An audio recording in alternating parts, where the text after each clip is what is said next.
ये स्टोरी शुरू होती है उस दिन की याद से।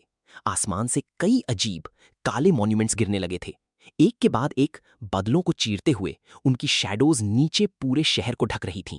अजीब ग्लोइंग स्फीयर्स और लाइटनिंग जैसी एनर्जी उनके आसपास घूमती हुई नीचे आ रही थी। तुरंत ही बैरियर्स डिप्लॉय कर दिए गए। शहर के बीच से एक मैसिव पर्पल बीम ऊपर की तरफ छूटा, जिससे आसमान एक वॉटेक्स की तरह मुड़ता हुआ नजर आया। सड़कों पे खड़े लोग रुक गए और देखते रह गए। ग्लोइंग टावर उनके सामने उठ रहा था। डिजास्टर बीस्ट्स नाम के मॉन्स्टर्स बैरियर्स तोड़कर इंसानों की दुनिया में घुस आए। उनमें से एक जायंट डार्क फिगर निकला, डिस्ट्रक्शन का डीमन रिंगा, जिसके पीछे पर्पल एनर्जी लहरा रही थी, पूरी तरह खड़ा था। जल्द ही हजारों खौफनाक बीस्ट सड़कों पे फील गए। आर्मर्ड मॉन्स्टर्स, पंख वाले क्रीचर्स और बड़े पाव वाले बीस्ट आगे बढ़े, जबकि लोग चिल्लाते हुए भाग रहे थे। डिजास्टर एक पल में स्ट्राइक कर गया। एक मॉन्स्टर्स आर्मर्ड क्रीचर ने अपना हाथ घुमाया और एक आदमी को पीछे गिरा दिया, जो सबको भागने के लिए चिल्ला रहा था। उसके पास ही उसका बच्चा रो रहा था, हाथ फैलाकर अपने पापा को बुला रहा था, जबकि उसकी मां भागी और चारों तरफ कैओस फट गया। सड़कों के उस पार अलग अलग बीस्ट्स हर तरफ से अटैक कर रहे थे। एक पंख वाला क्रीचर ऊपर से झपट्टा, एक बरोइंग बीस्ट जमीन से फूट पड़ा और ब्लू फ्लेम वाले मॉन्स्टर्स भागते सिविलियंस की तरफ दौड़े। बॉडी सड़क पे गिरती गई, जबकि डिस्ट्रक्शन फैलता गया और पूरा इलाका पैनिक में डूब गया। आर्मर्ड मॉन्स्टर आगे बढ़ा, उसके बॉडी के चारों तरफ ब्लू फ्लेम्स फूट रही थीं। उसका जबड़ा खुलते ही वो रोर किया, आंखों में ब्लू लाइट चमक उठी। उसने एक घूमती हुई ब्लू फ्लेम्स की वॉर्टेक्स भागती हुई एक औरत की तरफ छोड़ दी, जो अपने बच्चे को सीने से लगाकर भाग रही थी। फ्लेम्स सड़क पे फैलने लगी जैसे मॉन्स्टर्स करीब आ रहे थे। वो औरत ब्लू फ्लेम्स में आ गई और उसने अपने बच्चे को आगे फेंक दिया। छोटा लड़का कमजोरी से हाथ बढ़ाते हुए जमीन पे लेटा था। औरत की आवाज कांप रही थी। वो बार बार अपने बच्चे से कहती गई, इट्स, भाग जा। बच्चा आंखों में आंसू लिए अपनी मां को पुकारता रहा। तभी अचानक किसी ने इट्सुकी का नाम फिर से चिल्लाया। एक बॉय के चेहरे पे पसीने की बूंद नीचे गिरने लगी जब वो आवाज गूंजी। अगले ही पल सीन वापस प्रेजेंट में आ गया। पिंक हेयर वाली एक लड़की उसकी तरफ पाल्टी। उसने पूछा, क्या हुआ, तू कहीं खो गया था? वो स्टूडेंट्स की लाइन में खड़ा था और धीरे से जवाब दिया, कुछ नहीं। ये सुनकर उसने आंखें सिकोड़ी और थोड़ा झुकते हुए फिर से पूछा, सच में? फिर रोते हुए वो लड़का, जो उस दिन का वही इत्सुकी था, चुप खड़ा रहा, एक आंख से आंसू बहते हुए। इससे पहले वो जवाब दे पाता, एक और स्टूडेंट ने अचानक उसके कंधे पे हाथ रख दिया और खुशी से बोला, इट्स को नींद आ रही होगी, इस टाइम तो वो हमेशा सो रहा होता है। लेकिन आज अचानक स्कूल वाइड असेंबली बुलाई गई थी। बात करते करते इत्सुकी ने स्टेज की तरफ इशारा किया और दोस्तों से कहा कि वहां वो टीचर कितना अजीब कपड़े पहने हुए हैं। स्टेज पे एक आर्मर्ड हेलमेट पहने हुए टीचर समझा रहा था कि डिजास्टर बीस्ट्स के आने के बाद क्या हुआ। कुछ इंसानों को फाइट करने की पावर मिल गई थी और वो अवेकेंड कहलाएं। उस आर्मर्ड आदमी ने बताया कि 10 साल पहले सबसे बड़ा disaster beast attack blue river के नॉर्दर्न शोर पे हुआ था। दुनिया भर के अवेकेंड उस रिवर को क्रॉस करके उन्हें वापस भगाने आए और वही रिवर क्रॉसिंग वॉर के नाम से जाना गया। अटैक्स तब से कम हो गए थे, लेकिन डिसेंडिंग मॉन्यूमेंट्स की संख्या फिर से बढ़ने लगी थी। उस वॉर जैसा एक लार्ज स्केल अटैक जल्द ही आने वाला था। इत्सुकी के क्लासमेट ने फिर झुकते हुए स्टेज पे खड़े एक आदमी की तरफ इशारा किया। उसने बताया कि वो इजुमी नेंटो है, नॉर्दर्न कॉन्टिनेंट का कमांडर इन चीफ। उसने पूछा कि इत्सुकी नॉर्थ से होके भी उसे कैसे नहीं जानता। इत्सुकी चुपचाप इजुमी नेंटो को देखता रहा। उसने कहा, नाम जाना पहचाना लगता है, और माना कि उसने कभी एक झुकी हुई कमर वाला बूढ़ा आदमी लंबी दाढ़ी के साथ इमेजिन किया था, लेकिन स्टेज पे खड़ा आदमी उससे ज्यादा अजीब था। इत्सुकी का दोस्त मुस्कुराकर बोला कि वो समझ गया, लेकिन उस अजीब दिखने के बावजूद इजुमी नेंटो पहला अवेकेंड था। उसी की वजह से इंसानियत को मॉन्यूमेंट्स और डिजास्टर बीस्ट्स के बारे में पता चला। इत्सुकी का दोस्त जोश से बोला कि ये आदमी सबसे स्ट्रॉन्गेस्ट अवेकेंड है। उसने ऐड किया कि ह्यूमैनिटी की रोशनी कहलाने वाला टिवाजिन भी उसका स्टूडेंट था। सीन वापस आर्मर्ड आदमी की तरफ गया, जो समझा रहा था कि नए रिसर्च से पता चला है कि जो इंसान अभी तक अवेकन नहीं हुए, उन्हें भी मॉन्यूमेंट को छूकर पावर मिलने का चांस है। इजुमी नेंटो स्टेज पे खड़ा था, उसका लंबा क्लोक ब्लैक फ्लेम्स की तरह फैल रहा था। उसने स्टूडेंट से कहा कि वो उन्हें अवेकन होने का मौका देने आया है। उसने उन्हें डिजास्टर बीस्ट्स के खिलाफ लड़ाई में खुद को समर्पित करने को कहा। जैसे ही उसने ये कहा, एक ग्लोइंग ब्लू ब्लेड स्टेज के सामने से गुजरी और मॉन्यूमेंट फट गया। लाइट चारों तरफ बिखर गई, फ्रैगमेंट्स उड़ने लगे, जबकि सनग्लासेस पहने एक गार्ड पास खड़ा देख रहा था। ये देखकर स्टूडेंट्स जोश से चिल्लाने लगे। एक शॉक्ड होकर बोला कि मॉन्यूमेंट जमीन से उठता दिखा, क्या ये मैजिक है? दूसरे ने चिल्लाया कि अभी सरप्राइज होने का टाइम नहीं है। सबने मुट्ठी बांध ली, कहा कि ये सपना जैसा लग रहा है, अवेकेंड बनने की दुआ करते हुए। भीड़ में इत्सुकी के दोस्त ने एक्साइटमेंट में उसका हाथ पकड़ लिया। उसने इत्सुकी से कहा कि फाइनली उन्हें अवेकेंड बनने का मौका मिल गया है। उसकी आंखें चमक रही थी जब उसने फाइनली बोला। ये कहते हुए वो स्टेज की तरफ बढ़ने लगा। ये देखकर दूसरे दोस्त ने उसका कंधा पकड़ लिया, चिल्लाते हुए कि पीछे नहीं रहना है। पिंक हेयर वाली लड़की ने उन्हें पुकारा, इत्सुकी से कहा लाइन में वापस आ जाए। लेकिन इत्सुकी उसके पास से गुजर गया और उसकी आंखों में एक रेड ग्लो चमक उठी। लड़की शॉक में उसे देखती रही, जैसे वो लाइट हवा में स्ट्रीक कर गई हो। क्लोजअप में इत्सुकी का एक्सप्रेशन बदलते दिखा। उसकी आंखें जोश से रेड चमक रही थीं जब उसने कहा कि वो दिन फाइनली आ गया। स्टेज पे एक स्टूडेंट ने बड़े ब्लैक मॉन्यूमेंट को छुआ, पर कुछ नहीं हुआ। गार्ड ने तुरंत चिल्लाया नो गुड और अगले को आगे आने को कहा। देख रहे स्टूडेंट्स नर्वस हो गए। एक लड़के ने बताया कि पिछला स्टूडेंट तो फर्स्ट ईयर में ही स्कूल का एथलेटिक रिकॉर्ड तोड़ चुका था।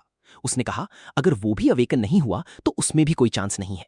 उसके पास खड़ी लड़की ने जवाब दिया कि एथलेटिक एबिलिटी का इससे शायद कोई लेना देना नहीं और अभी हार मानना जल्दी है।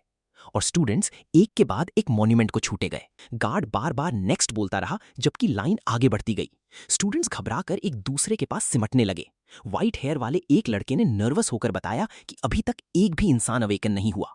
दूसरे भी घबराकर बुड़बुड़ाने लगे। शॉर्ट ब्राउन हेयर वाली एक लड़की ने कहा कि उससे लगा था ये आसान होगा। उसके पास खड़ा लड़का कांपते हुए सोचा कि कहीं पूरा स्कूल ही वाइप आउट ना हो जाए। गार्ड ने जोर से अगला नाम पुकारा, ओइशी हिकारू। पास ही कुछ स्टूडेंट्स फुसफुसाने लगे। एक लड़की ने कहा वो नहीं चाहती कि वो अवेकन हो। दूसरी ने समझाया कि वो पहले से ही एक हैबिचुअल बुली है, अगर उससे पावर्स मिल गईं तो सबकी मुसीबत हो जाएगी। अचानक एक लड़के ने मॉन्यूमेंट की तरफ इशारा किया और चिल्लाया कि कुछ हो रहा है। मॉन्यूमेंट से वायलेंटली लाइटनिंग फूट पड़ी। ओइशी हिकारू का बॉडी जमीन से ऊपर उठ गया। क्रैकलिंग ब्लू इलेक्ट्रिसिटी उसके चारों तरफ घूम रही थी। इस अचानक बर्स्ट ने सबका ध्यान खींच लिया। एक ग्लोइंग ब्लू स्क्रीन उसके पास प्रकट हुई, उसकी डिटेल्स दिखाते हुए, जबकि वो एक्साइटेड होकर मुस्कुरा रहा था। उसने सोचा कि इजुमी नेंटो और उसके पास खड़ी वो औरत अब जरूर उसे पहचानेंगे। स्क्रीन पे दिखा, Oishi Hikaru, human level 0, job, elementalist gift, lightning grade 2 undisclosed, status attack 3, agility 4, defence 2, magic 3, total 12 stat points. Monument के पास खड़ी ब्लू हेयर वाली औरत ने धीरे से अपने फादर से कहा कि फाइनली उन्हें 1 मिला। उसने समझाया कि लेवल 0 के स्टैट्स नॉर्मली सिर्फ 5 होते हैं, लेकिन इस लड़के का 12 तक पहुंचा है। उसके फादर इजुमी नेंटो शांत रहे। लड़की ने कहा कि फिर भी ये कुछ ना होने से बेहतर है। स्कूल का कोर्टयार्ड खामोश हो गया जब ओइशी हिकारू ने दोनों हाथ विजय के अंदाज में ऊपर उठा दिए। कन्फेटी उसके चारों तरफ चमकी जबकि वो गर्व से मुस्कुराया। उसने खुद से सोचा कि बूढ़े नेंटो के पास फर्स्ट अवेकेंड स्टूडेंट के लिए क्या कहने को होगा, लेकिन इससे पहले वो और बोस्ट कर पाता, किसी ने पीछे से उसका कंधा पकड़ लिया। वो तेज से पाल्टा और शॉक्ड होकर देखा कि इत्सुकी उसके पास से गुजर रहा है। ओइशी गुस्से में इत्सुकी की तरफ मुड़ा, चिल्लाते हुए पूछा कि वो अपने गंदे हाथों से उसे क्यों छू रहा है, क्या उससे मरने का शौक है। देख रहे हैं स्टूडेंट्स आपस में फुसफुसाने लगे। एक लड़की ने पूछा ये लड़का कौन है जिसने लाइन कट की। दूसरी ने बताया कि ये टेन्मा इत्सुकी है, क्लास 5 से। किसी और ने बुड़बुड़ाया कि इसका काम तमाम हो गया। एक बार ओइशी ने किसी को टारगेट कर लिया तो उसका बचना मुश्किल है। ऊपर से ब्लू हेयर वाली औरत और कमांडर नेंटो चुपचाप देख रहे थे। औरत ने आंखें सिकोड़कर कहा कि उससे उस स्टूडेंट से बहुत ही इंटेंस इमोशंस महसूस हो रहे हैं। इत्सुकी उस बड़े मॉन्यूमेंट के सामने खड़ा था, हाथ उस पत्थर पे रखा हुआ। उसकी आंखें रेड चमक रही थी जब डार्क मेमोरीज उसके दिमाग में फ्लैश हुई। उसने बुड़बुड़ाया कि वो डिजास्टर बीस्ट्स के लिए अपनी नफरत कभी नहीं भूलेगा। उसने उस दिन की हर बात अपने दिमाग में जला कर रख ली थी। कमांडर नेंटो सीधा आगे देख रहा था, जैसे उसे कुछ अनोखा महसूस हो रहा हो। अवेकनिंग प्लेटफॉर्म पे एक मैसिव ब्लू अपरेशन उसके पीछे से उठी। वो ग्लोइंग फिगर उसके ऊपर तान गई, एक सोर्ड पकड़े हुए, ओवरवेलमिंग पावर रेडिएट करते हुए। इत्सुकी नीचे शांत खड़ा था जबकि ब्लू लाइट हवा में भर गई। मॉन्यूमेंट एनर्जी से फट पड़ी। इत्सुकी के ऊपर एक शार्प ग्लोइंग स्ट्रक्चर बना जिसके चारों तरफ लाइट की धारें घूम रही थीं। लाइट फैलकर पूरे एरिया को एक जायंट लोटस की तरह आसमान में खिलने लगा। नीचे खड़ी भीड़ ने देखा कि पूरा स्कूल ग्राउंड एक ग्लोइंग डोम से ढक गया है। स्टूडेंट्स चुपचाप ऊपर देखते रहे। एक लड़के ने बताया कि लाइट का पिलर सैकड़ों मीटर तक आसमान में पहुंच गया है। दूसरे ने कहा यह ओइशी के अवेकनिंग से कहीं ज्यादा स्पेक्टेक्युलर है। इत्सुकी के दो क्लासमेट्स जोश से देखते मुस्कुराएं और चिल्लाएं कि यही तो उन्हें इत्सुकी से एक्सपेक्ट था। ब्लू हेयर वाली ऑफिसर शॉक में आसमान देखती रही। उसने कहा कि यह फिनोमिनो सिर्फ तभी होता है जब सबसे रेयर जॉब, ऑर्डर ब्रेकर, जन्म लेता है। उसने मुंह पे हाथ रखकर अपना सरप्राइज छुपाने की कोशिश की। कमांडर नेंटो ने भी कहा कि वो देखना चाहते हैं ये स्टूडेंट कितना केपेबल निकलता है। ये देखकर ओइशी का चेहरा फ्रस्ट्रेशन से टेढ़ा हो गया जबकि वो उस ओवरवेलमिंग लाइट को घूरता रहा। इत्सुकी कंफ्यूजन में आंखें खोलता है। शिमरिंग ब्लू एनर्जी से घिरा हुआ वो सोचता है वो कहां है, खुद से पूछता है क्या वो अवेकन हो गया। आसपास देखकर उसने खुद को एक मैसिव ग्लोइंग लोटस के बीच में क्रॉस लेगेड बैठे पाया, जो पूरी तरह लाइट से बना हुआ था। अनगिनत पेटल्स उसके चारों तरफ तैर रहे थे, एक शांत दूसरी दुनिया जैसी जगह में। अचानक एक ब्लू सिस्टम स्क्रीन उसके सामने प्रकट हुई। इत्सुकी शॉक में उसे देखता रहा जब उसमें टेन्मा इत्सुकी के स्टैट्स दिखे। वो लेवल 0 का ह्यूमन था जो फिक्स्ड था। उसका जॉब था ऑर्डर ब्रेकर, निर्वाणा। उसका गिफ्ट था निर्वाणा स्पेशल ग्रेड। उसका लेवल फिक्स्ड था। उसके स्टैट्स सिर्फ नए स्किल्स मिलने पे बढ़ते थे। ये हर डेबफ हटा देता और पूरी तरह हील कर देता। तभी एक और ब्लू विंडो प्रकट हुई, उसकी स्किल ओवर मोम्सस दिखाते हुए, जो जेड रैंक थी। ये एनिमी के अटैक्स को एनालाइज करके काउंटर स्किल्स सीखने देती थी। फिर एक और स्क्रीन ने इत्सुकी के स्टैट्स दिखाए। Attack 0, agility 0, defence 0, magic 0, total 0। इत्सुकी का चेहरा पिला पड़ गया जब उसने ये रिजल्ट्स देखे। उसका जबड़ा खुला रह गया और वो चुपचाप चिल्लाया कि सब कुछ 0 है। लेकिन फिर 2 ब्लू सिस्टम विंडोज उसके सामने प्रकट हुई। पहली ने बताया कि जेड रैंक स्किल ओवर मोम्सस एक्वायर हो गई है। दूसरी ने बताया कि special grade gift Nirvana activate हो गया है, जो उसके सारे स्टैट्स को 200 तक बढ़ा रहा है। एक और स्क्रीन ने चेंजेस दिखाए।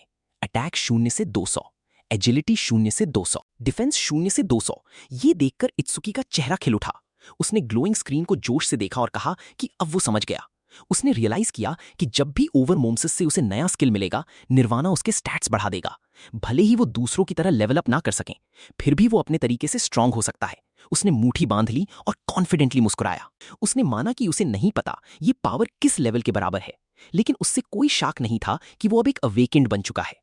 डिटर्मिनेशन से भरती आंखों के साथ उसने डिक्लेयर किया कि वो डिजास्टर बीस्ट्स को पूरी तरह खत्म कर देगा। मॉन्यूमेंट से एक मैसिव ब्लू लाइट का बर्स्ट फूटा। स्टूडेंट्स ने अपना चेहरा ढक लिया और चिल्लाएं कि लाइट बहुत ज्यादा तेज है। कुछ ने दर्द से अपनी आंखें पकड़ ली। उस ब्लाइंडिंग रेडियंस के बीच इत्सुकी का सिलुएट्टे मॉन्यूमेंट के ग्लो में खड़ा दिखता रहा। लाइटनिंग और एनर्जी उसके चारों तरफ एक पावरफुल डिस्प्ले में घूम रही थी।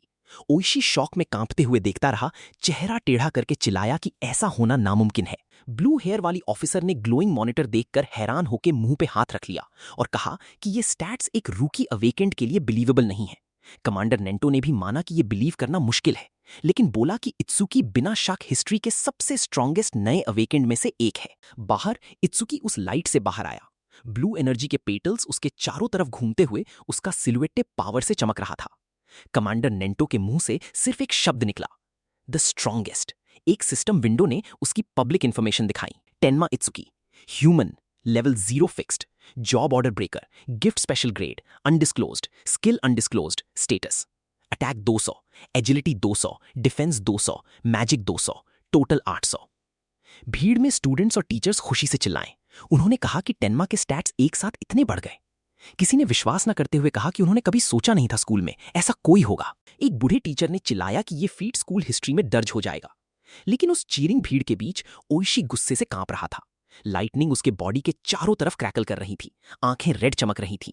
उसने दांत पीसकर इत्सुकी को घूरा, गुस्से में कि जो चीयर्स उससे मिलनी चाहिए थी वो चुरा ली गई हैं। ओइशी का गुस्सा लाइटनिंग के साथ फट पड़ा। उसने चिल्लाया कि इत्सुकी जैसा लूजर हमेशा लूजर ही रहेगा। स्टूडेंट्स उसके पास से हट गए जबकि स्पार्क्स हवा में क्रैकल कर रहे थे। उनके चेहरे टेंशन से भरे थे। पूरे हॉल में इलेक्ट्रिसिटी फैल गई और ओइशी एक क्रेज्ड एक्सप्रेशन के साथ आगे बढ़ा। उसने डिक्लेयर किया कि वो अपनी नई मिली स्किल से इत्सुकी को खत्म कर देगा। भीड़ के ऊपर इत्सुकी मॉन्यूमेंट के टॉप से शांत खड़ा देख रहा था जबकि नीचे लाइटनिंग बिखर रही थी। इत्सुकी ने मुट्ठी बांधी और एक ब्लू सिस्टम विंडो प्रकट हुई। स्क्रीन ने दिखाया, C rank skill silver serpent detected, over मोम्सस एक्टिवेटेड। इत्सुकी की आंखें शार्पन हो गईं जब मल्टीपल ब्लू पैनल्स प्रोसेस करने लगे। एनालिसिस 27% से शुरू हुई, फिर तेजी से 57%, 69% बढ़ती गई जबकि लाइटनिंग उसके चारों तरफ फ्लिकर कर रही थी।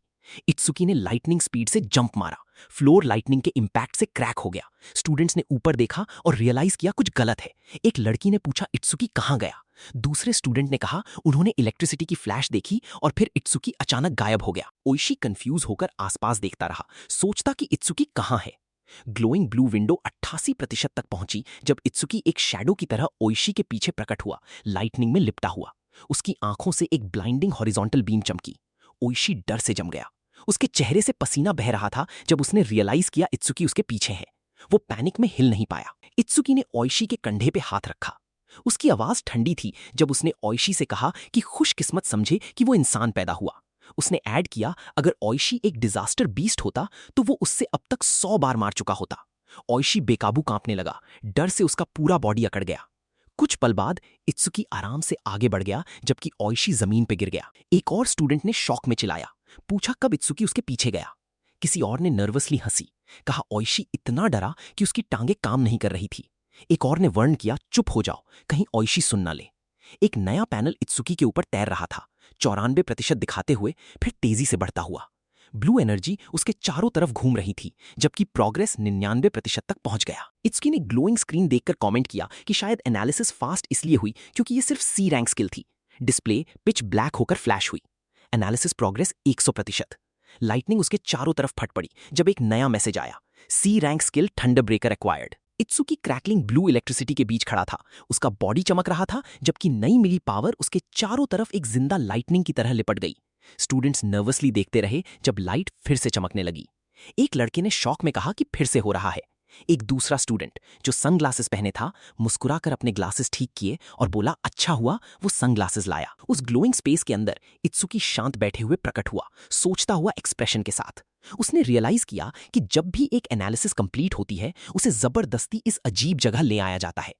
उसके सामने सिस्टम विंडोज प्रकट हुई बताते हुए कि सिल्वर सर्पेंट का एनालिसिस कंप्लीट है और थंडर ब्रेकर स्किल एक्वायर हो गई है। एक और विंडो ने थंडर ब्रेकर लेवल 1 इंच की डिस्क्रिप्शन दिखाई। ये स्किल यूसे सी रैंक या उससे नीचे के लाइटनिंग अटैक्स अपने बॉडी में अब्सॉर्ब करने देती थी। जब अब्सॉर्ब की हुई लाइटनिंग एनर्जी रिलीज की जाती उसकी एगिलिटी 50% बढ़ जाती। इसका एक पैसिव इफेक्ट भी था। हर बार जब वो एक सी रैंक लाइटनिंग अटैक अब्सॉर्ब करता उसकी एगिलिटी परमानेंटली 5% बढ़ जाती। एक और मैसेज ऐड हुआ कि उसके सारे स्टैट्स 10 से बढ़ गए हैं, सारे डेबफ्स रिमूव हो गए और उसकी इंजरीज पूरी तरह हील हो गई। बाहर स्टूडेंट्स ने अपनी आंखें ढाकी जब इत्सुकी के बॉडी से एक मैसिव ब्लू लाइट फाटी। लाइटनिंग उसके चारों तरफ स्वर्लिंग आर्क्स में लिपटी गई जबकि वो अरेना के स्टेप्स के बीच खड़ा था। इलेक्ट्रिक प्रेशर बाहर की तरफ धक्का दे रहा था और भीड़ ऑटोमेटिकली पीछे हट गई या अपना चेहरा ढक लिया। किसी ने चिल्लाया कि इत्सुकी अब सर से पैर तक लाइटनिंग में लिपटा है। एक दूसरे स्टूडेंट ने पैनिक में कहा इत्सुकी की लाइटनिंग ओइशी से भी ज्यादा ब्राइट है। ओइशी जिसने पहले उसे अटैक किया था कांपती आंखों से देखता रहा, बिलीव नहीं कर पा रहा था कि इत्सुकी ने इतनी जल्दी ये स्किल कैसे सीख ली। इत्सुकी का बॉडी इंटेंसली चमकने लगा जबकि सिस्टम ने उसके बढ़ते स्टैट्स दिखाए। हर एट्रीब्यूट अटैक, एजिलिटी, डिफेंस और मैजिक सब 200 से 210 तक बढ़ गए। उसका टोटल 800 से 840 हो गया। तभी स्टूडेंट्स कंफ्यूजन में आसमान की तरफ देखने लगे। किसी ने कहा अभी तो धूप थी। दूसरे ने पूछा क्या ये बारिश है। एक तीसरे स्टूडेंट ने हाथ उठाया बूंदे महसूस करने के लिए जब अचानक किसी ने चिल्लाया कुछ गिर रहा है। एक डार्क तबूत जैसा ऑब्जेक्ट लाइटनिंग में लिपटा हुआ तूफानी बदलों से नीचे उतार रहा था। बारिश और तेज हो गई जबकि वो स्कूल ग्राउंड्स की तरफ क्रैश होने को था। ब्लू हेयर और चश्मे वाली औरत ने उसे देखा और शॉक में चिल्लाई, उसे मॉन्यूमेंट बुलाते हुए। उसने पूछा कि ये यहीं क्यों आ गया। कमांडर नेंटो ने तुरंत अनाउंस किया कि स्कूल वाइड असेंबली कैंसिल हो गई है और सबको ड्रिल्स की तरह स्कूल ग्राउंड से बाहर इवैक्यूएट होने का ऑर्डर दिया। उसने रियलाइज किया कि इसका टारगेट कोई और नहीं, खुद वो है। औरत ने कमांडर नेंटो की तरफ मुड़कर कहा कि उन्हें भी भाग जाना चाहिए क्योंकि कम्बैट उनकी स्पेशलिटी नहीं है। लेकिन उसके पास खड़े कमांडर नेंटो ने सर हिलाया। उसने वार्न किया अगर वो लोग भागे तो बाकी सब पैनिक कर देंगे। उसने आगे इशारा करके कहा उसे देखो, क्योंकि वहां खड़ा लड़का उन दोनों से ज्यादा शांत है। उनके सामने डिसेंडिंग ऑब्जेक्ट के चारों तरफ लाइटनिंग फट पड़ी। स्टूडेंट्स हर तरफ भागने लगे डर के मारे। सिर्फ एक लड़का इत्सुकी फील्ड के बीच में खड़ा रहा, एक हल्की ब्लू ग्लो में नहाया हुआ। पीछे से ब्लू हेयर वाली औरत ने चिल्लाते हुए पूछा वो क्यों नहीं भाग रहा। एक मैसिव डार्क पिलर आसमान से क्रैश होकर जमीन हिला देता है। डेब्रिस चारों तरफ फट पड़ता है। बारिश उसके चारों तरफ तेज हो जाती है। पास ही कुछ स्टूडेंट्स पैनिक में आ गए। एक लड़के ने चिल्लाया डिजास्टर बीस्ट्स आ रहे हैं और इत्सुकी से भागने को कहा, लेकिन ग्लोइंग रेड आंखों वाला इत्सुकी वहीं खड़ा रहा। उसकी आवाज ठंडी थी जब उसने डिक्लेयर किया कि वो उनमें से एक एक को खत्म कर देगा। उसके दोस्त शॉक में उसे देखते रहे। एक ने चिल्लाया अगर वो नहीं भागा तो मर जाएगा। दूसरे ने जोर दिया कि अभी अभी अवेकन हुआ है, डिजास्टर बीस्ट से लड़ना नामुमकिन है। उन्होंने कहा बाकी अवेकेंट पे छोड़ दो, लेकिन इत्सुकी ने सर हिलाया। उसने शांत होकर कहा उन पे भरोसा करो। पिंक हेयर वाली लड़की हेजिटेट कर रही थी। उसका चेहरा चिंता से भरा था। आखिर में उसने चिल्लाया अगर वो मर गया तो उन्हें ब्लेम ना करें।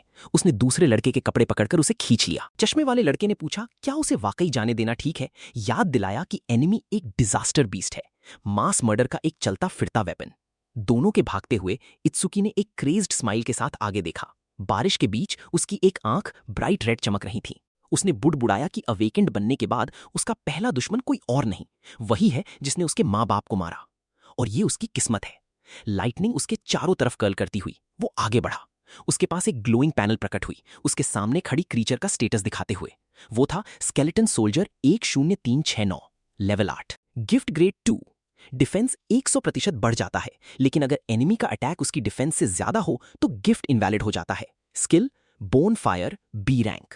इसके स्टैट्स थे attack 15, agility 10, defence 120, 120, magic 30, total 295। Skeleton soldier blue flames में लिपटा खड़ा था, जबकि इत्सुकी सीधा उसके सामने खड़ा था। लाइटनिंग का एक सर्ज इत्सुकी के बाजू के चारों तरफ लिपट गया जब उसने अपनी स्टांस टाइट की। उसकी रेड आंखें तेज चमक रही थीं जब उसने सोचा क्या वो अभी अभी मिली स्किल टेस्ट करे। अगले ही पल वो आगे दौड़ता है। इलेक्ट्रिसिटी उसके बॉडी के चारों तरफ फटती हुई, ब्लू लाइटनिंग उसके पीछे ट्रेल करती हुई जब वो फील्ड पे जलते स्केलेटन बीस्ट की तरफ तेज दौड़ता है। दोनों फोर्सेस टकराई, स्पार्क्स बारिश में बिखरते हुए। स्केलेटल बीस्ट ने अपने बाजू से मारने की कोशिश की, लेकिन इत्सुकी बच गया। फिर उसने अपनी इलेक्ट्रिफाइड फिस्ट पूरी ताकत से घुमाई, चिल्लाते हुए कि वो किसी और को मरने नहीं देगा। उसके पंच से क्रीचर के चेस्ट पे एक वायलेंट बर्स्ट ऑफ एनर्जी फूटा। इंपैक्ट से डिजास्टर बीस्ट फील्ड के पार उड़ता हुआ स्कूल बिल्डिंग को तोड़ता हुआ निकल गया। जमीन कांप गई जबकि डेब्रिस चारों तरफ बिखर गया। दूर खड़े स्टूडेंट्स शॉक में देखते रहे। एक स्टूडेंट ने कहा, इत्सुकी की ताकत इतनी ओवरवेलमिंग है कि शायद अब उन्हें भागने की जरूरत नहीं। एक फीमेल स्टूडेंट ये देखकर हैरान रह गई कि एक ही हिट में मॉन्स्टर उठ गया। ब्लू हेयर वाली इंस्पेक्टर टूटी हुई दीवार को घूरती रही, हैरान कि एक रूकी जो अभी अभी अवेकन हुआ है लेवल 8 डिजास्टर बीस्ट को एक ही पंच में भेज सकता है। भारी बारिश गिरती रही जबकि कमांडर नेंटो दूर से देख रहा था, खुद से सोच रहा था कि इत्सुकी की स्पीड और पावर दूसरे लेवल 0 से बिल्कुल अलग लेवल की है। लेकिन फिर भी उसने सोचा कि स्केलेटो सोल्जर को हराना नामुमकिन है। उसने समझाया कि स्केलेटो सोल्जर्स की दो प्रॉब्लमैटिक एबिलिटीज होती हैं। पहली, उनका गिफ्ट जो डिफेंस बढ़ाता है। दूसरी, एक खौफनाक स्किल बोन फायर, एक फ्लेम जो किसी भी चीज को छूकर राख बना देती है। ब्लू फ्लेम्स वायलेंटली फील्ड पे फैलने लगी, एक लहर की तरह इत्सुकी की तरफ बढ़ते हुए। स्टूडेंट्स ने गास्प किया जब फायर आगे बढ़ी। इत्सुकी के दोस्त डर के मारे उसका नाम चिल्लाने लगे। ओइशी क्रेज्ड स्माइल के साथ आगे बढ़ा, चिल्लाते हुए कि उस मुराख को जो अपनी जगह नहीं जानता अब राख बना देंगे। इसी बीच ग्लोइंग स्क्रीन्स इत्सुकी के सामने प्रकट हुई। एक सिस्टम मैसेज ने बताया कि एनिमी बोन फायर यूज कर रहा है। एनालिसिस शुरू हुई, पहले 1%, फिर तेजी से बढ़ती हुई। जैसे ही ब्लू फ्लेम्स ने उसे घेरा और स्क्रीन्स प्रकट हुई, 25%। इत्सुकी ब्लेजिंग बोन फायर के बीच डेटा स्ट्रीम से घिरा फर्मली खड़ा रहा। उसने शांत होकर ऑब्जर्व किया कि जब भी एनिमी की स्किल उससे टकराती, एनालिसिस स्पीड बढ़ जाती। ब्लू हेयर वाली इंस्ट्रक्टर ने आंखें फैलाते हुए देखा। उसने कहा कि अगर एक लेवल 10 अवेकेंड को भी डायरेक्ट हिट लगे तो कोई चांस नहीं बचेगा। ब्लू फ्लेम्स अरीना को पूरी तरह घेरने लगी जबकि इत्सुकी बीच में खड़ा था। उसका आधा बॉडी जल गया था, एक स्केलेटन जैसा चमक रहा था। ब्लू हेयर वाली इंस्ट्रक्टर की आवाज फ्लेम्स के बीच गुंजी। उसने कहा, यह कितना ट्रैजिक होगा कि एक जीनियस जो अभी अभी आया है वो ग्रो करने से पहले ही एक डिजास्टर बीस्ट के हाथों मर जाए। इत्सुकी के चारों तरफ फ्लोटिंग सिस्टम विंडोज दिखाई दिए, 77% और 81%। इत्सुकी ने अपने जलते हुए बॉडी को देखा और बुड़बुड़ाया कि यह ऐसा फील होता है जब बॉडी जलता है। उसने धीरे से ऐड किया कि यह जरूर दर्द करता होगा। एक याद फ्लेम्स के बीच फ्लिकर हुई। उसने अपनी मां का आधा जला हुआ चेहरा देखा। उसने रियलाइज किया कि यह कितना दर्द करता होगा, लेकिन अपने आखिरी पल में भी उसने इत्सुकी को डराने से बचाने के लिए मुस्कुरा कर दिखाया था। कमांडर नेंटो ने तीखी नजर से देखा, सोचते हुए क्या इत्सुकी ने अभी अपनी पूरी पावर यूज नहीं की। ब्लू फायर वायलेंटली घूमती रही जबकि प्रोग्रेस बार बढ़ती गई। इत्सुकी के स्केलेटल हाथ ने टाइट ग्रिप बनाई और उसने कहा कि एक बार एनालिसिस कंप्लीट हो जाए तो एनिमी खत्म है। सिस्टम विंडो फ्लैश हुई, एनालिसिस प्रोग्रेस 100%। फ्लेम्स के बाहर स्टूडेंट्स नर्वसली फसफुसाने लगे। एक ने पूछा, क्या एक रूकी से इतनी उम्मीद रखना जल्दी थी? दूसरे ने माना कि वो बेवकूफ था जो कुछ भी एक्सपेक्ट कर रहा था। लेकिन अचानक किसी ने शौक में आगे इशारा किया। उसने चिल्लाया कि ब्लू लोटस फ्लावर फिर से प्रकट हुई है। उसने कहा, शायद इत्सुकी उन्हें एक और मिरेकल दिखाएगा। ब्लू लाइट इत्सुकी के चारों तरफ घूमती रही जबकि वो जलते ऑरा के बीच खड़ा था, सोचते हुए इस बार उससे कौन सी स्किल मिलेगी। उसके चारों तरफ फ्लेम्स धीरे धीरे धीरे फेड होने लगी, जिससे उसका जला हुआ और क्रैक हुआ बॉडी ब्लू एनर्जी के नीचे दिखने लगा। फिर एक सिस्टम विंडो प्रकट हुई बताते हुए कि बोन फायर का एनालिसिस कंप्लीट है। इसमें बताया गया कि नया स्किल ब्लैक वॉल एक्वायर हो गया है और विंडोज फॉलो हुई स्किल की डिस्क्रिप्शन समझाते हुए। एक्टिव इफेक्ट, मैजिक पावर खर्च करके बॉडी पे आइस बना लेता है जो बी रैंक या उससे नीचे के फायर स्किल्स को ब्लॉक कर सकता है। पैसिव इफेक्ट, उन स्किल्स को ब्लॉक करते वक्त डिफेंस बढ़ जाता है। एक और नोटिफिकेशन आई कि black wall LV 2 inch acquire हो गया है और उसके सारे स्टैट्स 20 से बढ़ गए हैं। इसमें बताया गया कि सारे डेबफ्स हट गए और उसकी इंजरीज पूरी तरह हील हो गईं। एक नया विंडो ने उसका अपडेटेड स्टेटस दिखाया। अटैक, एजिलिटी, डिफेंस और मैजिक सब 210 से 230 तक बढ़ गए। टोटल 820 हो गया। इत्सुकी ने ग्लोइंग स्क्रीन को शांत होकर देखा। उसने याद किया कि उसका सबसे स्ट्रॉन्ग अटैक भी पहले स्केलेटन सोल्जर की डिफेंस तोड़ने में फेल हो गया था। अब इस नए इंक्रीज के साथ उसने सोचा कि अब वो कर सकता है। अचानक ब्लू लोटस पेटल्स उसके चारों तरफ खुलने लगे, एक मैसिव लाइट फ्लावर की तरह खिलते हुए। इत्सुकी बीच में खड़ा था, उसका बॉडी शाइनिंग एनर्जी से घेरा हुआ। देख रहे स्टूडेंट्स शौक में गास्प किए। एक ने राहत से चिल्लाया, इत्सुकी जिंदा है। दूसरे खुशी से चीर किए, विश्वास किया कि वो जीत जाएगा। किसी ने बताया कि इस तरह का पूरा रिकवरी लगभग एक मिरेक्कल है। ब्लू हेयर वाली इंस्ट्रक्टर शॉक में देखती रही जब सीन अनफोल्ड हुआ। उसने आवाज में पूछा, क्या इत्सुकी के पास सेल्फ हीलिंग स्किल है? उसने पहले उसे एक लाइटनिंग एलिमेंट स्किल यूज करते देखा था, इसलिए वो समझ नहीं पाई कि वो कैसे रिकवर कर रहा है। कमांडर नेंटो भी शॉक्ड था। उसने याद किया कि ऑर्डर ब्रेकर्स सबसे मिस्टीरियस जॉब माने जाते हैं, लेकिन उनमें भी इत्सुकी कुछ अलग ही अजीब लगता है। इसी बीच इत्सुकी ग्लोइंग लोटस पेटल्स के बीच खड़ा था। उसका बॉडी पूरी तरह रिकवर हो चुका था, एक भी इंजरी बाकी नहीं थी। ब्लू फ्रैगमेंट्स उसके चारों तरफ ड्रिफ्ट कर रहे थे जबकि उसने अपना रिस्टोर्ड फॉर्म देखा। इत्सुकी ने विश्वास न करते हुए बुड़बुड़ाया कि ये एक परफेक्ट रिकवरी है। उसने सोचा, क्या वो तब भी हील होगा अगर उसके लिम्स काट दिए जाएं या उसका ब्रेन डिस्ट्रॉय हो जाए। उसने माना कि उसे अपनी सेल्फ हीलिंग की लिमिट्स जानने में क्यूरियोसिटी है। अचानक स्केलेटन सोल्जर रोर किया। उसका आर्मर ब्लू बोन फायर से जल रहा था। फ्लेम्स वायलेंटली बढ़ी जबकि मॉन्स्टर आगे चार्ज किया। इत्सुकी शांत होकर मुड़ा, अपना हाथ उठाया जबकि ब्लैक स्पाइक्स उसकी स्किन पे फैलने लगे। ब्लू फ्लेम्स उसकी तरफ बढ़ी। उसका पूरा बॉडी उस फायर में घिर गया, लेकिन वो उसमें अडिग खड़ा रहा। कुछ पल बाद उसका सिलुएटे फिर से ब्लेज के थ्रू प्रकट हुआ। मोटी ब्लैक स्पाइक्स की लेयर्स उससे पूरी तरह ढक चुकी थीं और उसकी रेड आंखें क्रैक्ड आइस आर्मर के पीछे ठंडी चमक रही थीं। इत्सुकी हवा में क्रैक होकर ऊपर उठता है। नीचे क्रैश होने पे ब्लू फ्लेम्स का एक्सप्लोजन पूरे एरिया को हिला देता है। इत्सुकी का आर्मर्ड बॉडी इलेक्ट्रिसिटी से चमकता है जबकि वो एक और स्ट्राइक के लिए तैयार होता है। स्केलेटल बीस्ट ने स्ट्राइक की, लेकिन इत्सुकी फिर से मूव किया।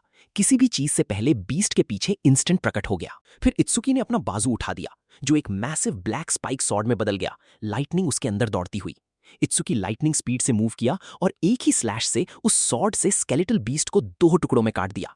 दूर देख रहे स्टूडेंट्स हैरान रह गए। एक ने कहा कि वो डिजास्टर बीस्ट के पीछे एक इंस्टेंट में पहुंचा, जैसे टेलीपोर्ट किया हो। दूसरे ने कहा सिर्फ अवेकेंड लोग ही ऐसी मूवमेंट्स ट्रैक कर सकते हैं। ओइशी भी हैरान था। कहा उससे इत्सुकी की मूवमेंट्स बिल्कुल दिखी ही नहीं। उसने इससे पहले जो देखा था उससे कंपेयर किया। ब्लू हेयर वाली इंस्ट्रक्टर ने पूछा, क्या इत्सुकी जैसा कोई रूकी सच में हो सकता है? दूसरी तरफ धूल बैठने के बाद इत्सुकी अकेला खड़ा था। उसके बॉडी के ब्लैक स्पाइक्स गायब होते ही उसने किक मारकर स्केलेटो बीस्ट का सर डिस्ट्रॉय कर दिया।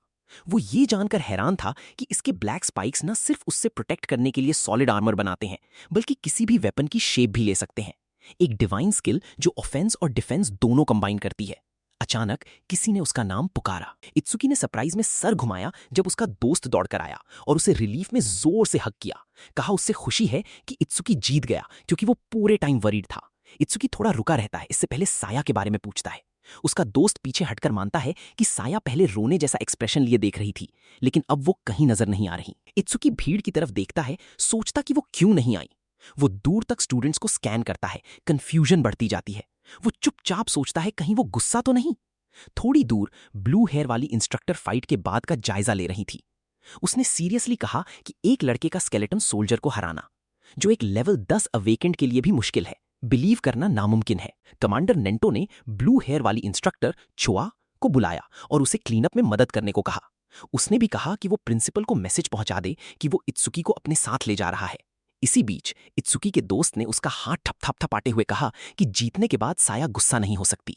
उसने गेस किया कि साया शायद इत्सुकी से पीछे न रह जाएं, इसलिए मॉन्यूमेंट को छूने गई होगी। इत्सुकी ने अपनी नजर नीचे करके बुड़बुड़ाया कि वो उम्मीद करता है ऐसा ही हो। तभी एक आवाज ने उसे पुकारा, पूछा क्या वो टेन्मा इत्सुकी है। इत्सुकी ने मुड़कर देखा, कोई आ रहा है। कमांडर नेंटो एक लंबे केप में उसके सामने खड़ा था। इत्सुकी चुपचाप उसे देखता रहा। दूर खड़े लोग आपस में फुसफुसाने लगे। उन्होंने देखा कि मशहूर इजुमी नेंटो सीधे इत्सुकी से बात कर रहा है। कुछ ने सोचा क्या वो इत्सुकी को अपना स्टूडेंट बनाने का सोच रहा है। दूसरों ने शक किया, कहा कि कमांडर नेंटो ने आज तक सिर्फ तिवाजीन को ही अपना स्टूडेंट बनाया है, ह्यूमैनिटी का स्ट्रॉन्गेस्ट। उन्होंने जोर दिया कि इत्सुकी कितना भी स्ट्रांग लगे, ऐसा कुछ नहीं होगा। इत्सुकी के दोस्त नर्वसली पीछे हट गए, कहा वो साया को ढूंढने जाएंगे। कमांडर नेंटो ने फिर इत्सुकी की तरफ देखा और शांत होकर बोला। उसने इत्सुकी से कहा कि वो काफी खास है। इत्सुकी ने कमांडर नेंटो की तरफ देखा और धीरे से दोहराया, पूछा उसका मतलब खास कहने से क्या है। कमांडर नेंटो ने इत्सुकी को ध्यान से देखा और उसके चारों तरफ डार्क एनर्जी जमा होती देखी। उसने इत्सुकी से कहा कि उसका दिल गुस्से और नफरत से भरा हुआ लगता है। इत्सुकी अंधेरे में खड़ा था, एक ग्लोइंग लाइट उसकी आंखों में चमक रही थी। कमांडर नेंटो ने आगे बढ़कर कहा कि वो उस नफरत की वजह जानना चाहता है। इत्सुकी फाइनली बोला, समझाते हुए कि 10 साल पहले उसके माँ बाप डिजास्टर बीस्ट्स ने उन्हें बचाते हुए मार दिए थे। उसके बचपन का एक सीन उसकी आंखों के सामने फ्लैश हुआ। उसका छोटा वर्जन बेबसी से रो रहा था जबकि खतरा करीब आ रहा था। उसने याद किया कैसे वो भी मारा जाते जाते बच्चा, लेकिन आखिरी पल एक अवेकेंड आया और उससे बचा लिया। उस पावरफुल फिगर ने डरे हुए छोटे इत्सुकी के सामने ही बीस्ट को मार दिया। इत्सुकी ने कमांडर नेंटो को बताया कि उसकी आंखों के सामने उसने अपनी मां को मरते देखा। एक ग्लोइंग ब्लू फ्लेम धीरे धीरे उसकी मां के बॉडी को निगल रही थी।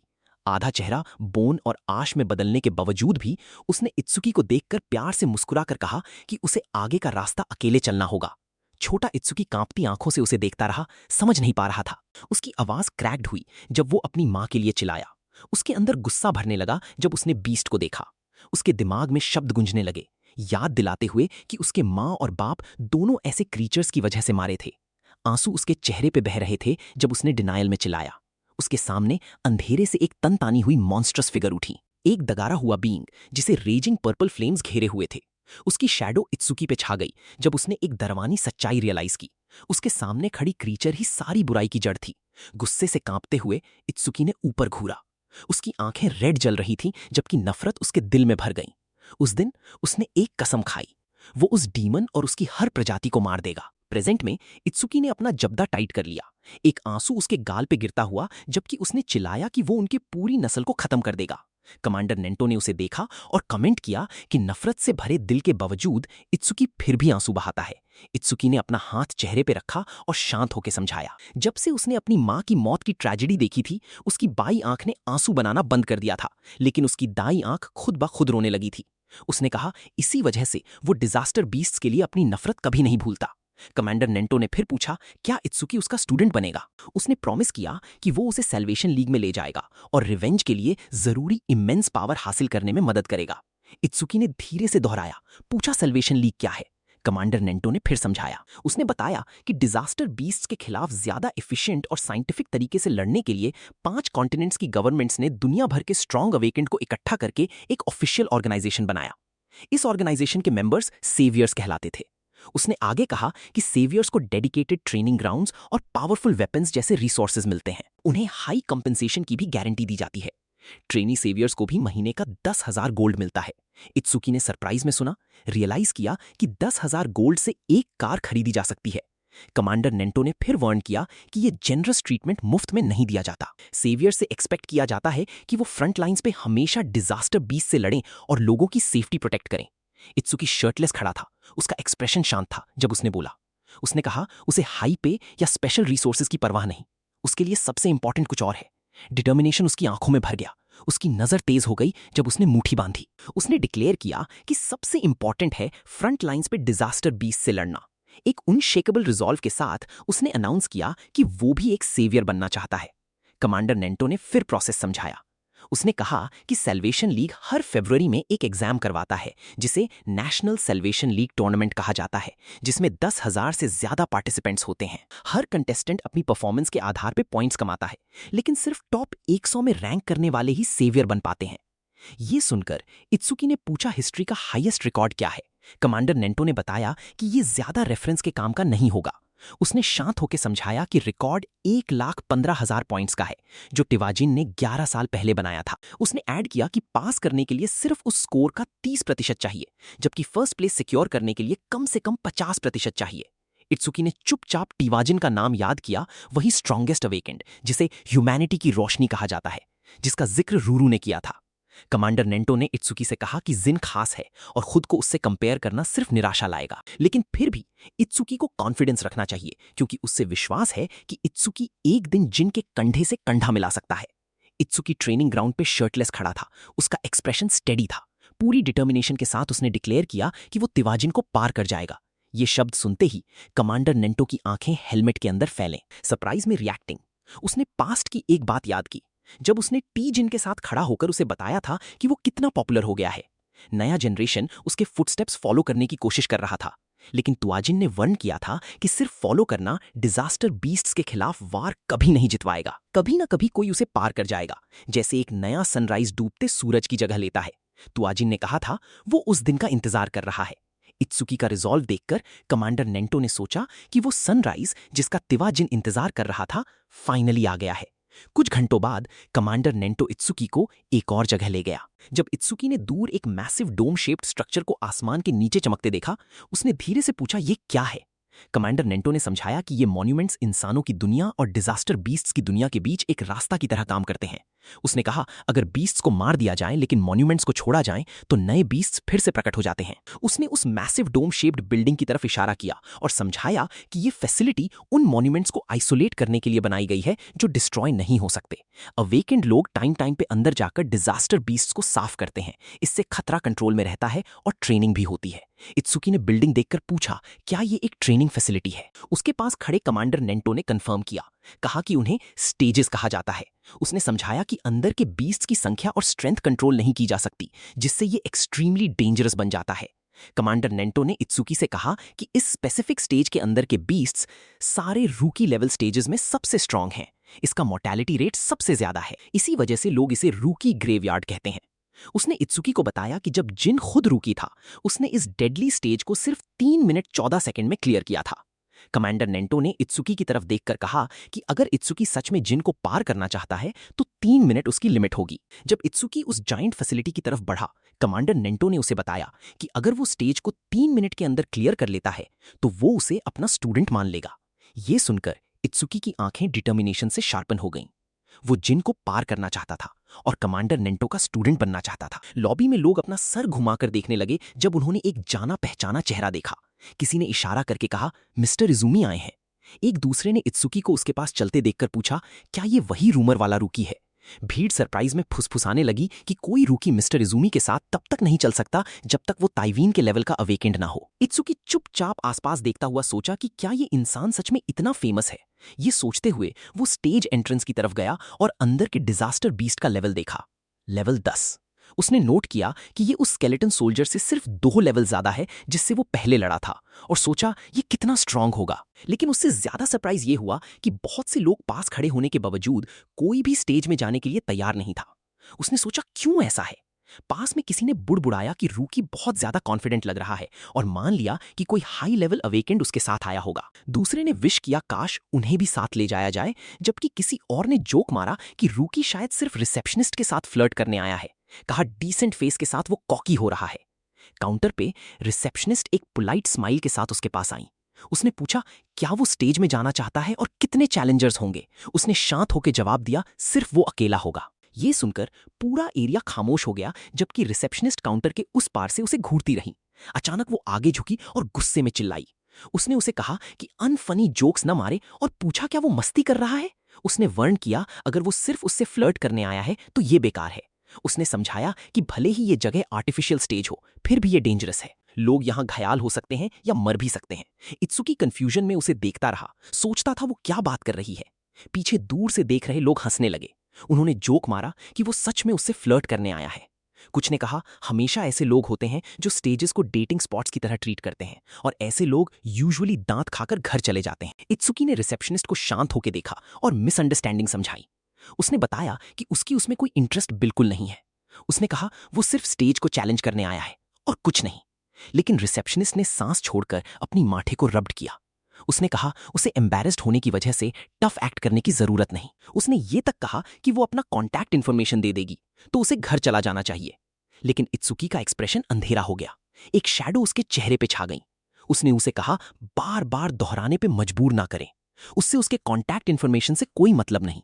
वो बस चाहता था कि वो उसे स्टेज में जाने दें। ये सुनकर रिसेप्शनिस्ट ने मजबूरी से मान लिया और कहा अगर वो मर जाएं तो उससे ब्लेम ना करें। उसने नर्वसली एक मेटल ब्रेसलेट आगे बढ़ाया। उसका एक्सप्रेशन साफ शेकन था। ये देखकर इत्सुकी ने बुड़बुड़ाया कि उससे पहले ही परमिशन दे देनी चाहिए थी, उसे दोहराने पे मजबूर करने के बजाय। पीछे देख रहे लोग आपस में फुसफुसाने लगे। एक आदमी ने इत्सुकी को बेवकूफ कहा वो उसका कॉन्टैक्ट इन्फॉर्मेशन ले सकता था, लेकिन उसने टफ एक्ट करना चुना। दूसरे ने नोट किया कि एक लेवल 0 रूकी का लेवल 10 स्टेज को चैलेंज करना बेसिकली सुइसाइड है। उन्होंने गेस किया वो 1 मिनट से पहले ही बाहर भाग आएगा। किसी और ने उसका कॉन्फिडेंस देखकर सोचा शायद वो सक्सीड हो जाए क्योंकि उसके पास एक स्पेशल ग्रेड गिफ्ट भी है। लेकिन एक और ने याद दिलाया कि अवेकेंड लोगों के लिए गिफ्ट सिर्फ बोनस होते हैं। सबसे इंपॉर्टेंट चीज लेवल होती है। चाहे गिफ्ट कितना भी स्पेशल हो, अगर लेवल कम है तो उसका कोई मतलब नहीं। दूसरी तरफ गेट के सामने खड़ा इत्सुकी अपना ब्रेसलेट चेक करता है। उसने कहा उसकी पर्सनल इंफॉर्मेशन इसमें रजिस्टर्ड है, इसलिए स्कैन करने से वो अंदर जा सकेगा। उसके हाथ के ऊपर एक ग्लोइंग स्क्रीन प्रकट हुई, एंट्री कंफर्म करते हुए awakened Tenma Itsuki has been approved. Itsuki ने अपने हाथ आगे फैलाए और एक सांस ली। उसने खुद को याद दिलाया कि प्रॉमिस 3 मिनट के अंदर है। फिर उसने कहा शुरू करने का वक्त आ गया। एक ब्राइट डिजिटल टाइमर प्रकट हुई, ग्रीन नंबर्स में 0-1 दिखाते हुए। और जैसे ही गेट खुला, इत्सुकी एक्सप्लोसिव स्पीड से आगे बढ़ा। रेड एनर्जी उसके बॉडी के चारों तरफ घूमती थी। जबकि वो दौड़ते हुए आगे बढ़ा, आंखें तेज चमक रही थीं। उसने आसपास देखा और वास्ट एरिया नोट की। उसने सोचा कि अंदर की स्पेस उसने जितना सोचा था उससे कहीं ज्यादा बड़ी है। जैसे वो ग्रासी फील्ड को पार करके एक लंबी ब्लैक टावर की तरफ दौड़ता है, उसने खुद से कहा कि ये उसकी पहली बार एक स्टेज में आने की है, चाहे वो आर्टिफिशियल ही क्यों ना हो। अचानक इत्सुकी ने देखा कि एक क्रीचर दौड़ता हुआ आ रहा है और कहा वो आ रहा है। वो क्रीचर उसकी तरफ जंप किया। ये कोडामा ट्राइब का एक वुडन मॉन्स्टर था। उसके पास एक ब्लू विंडो प्रकट हुई, उसकी इंफॉर्मेशन दिखाते हुए Kodama Noon 1307, Kodama tribe level 4, gift none, attack 49, agility 48, defence 53, magic 24, total 174। इसे आते देख ब्लैक स्पाइक्स उसके हाथ पे बन गए। अगले ही पल उसने ओवरवेलमिंग फोर्स के साथ नीचे स्लैश किया। एनर्जी का एक शार्प स्ट्राइक टारगेट को चीर गया जब उसने अपने अटैक्स लॉन्च किए। खड़ा रहते हुए उस मैसिव ब्लैक स्पाइक एक्स के हाथ से मुस्कुराकर उसने कहा कि पेड़ काटने के लिए एक्स से ही सबसे अच्छा टूल होता है।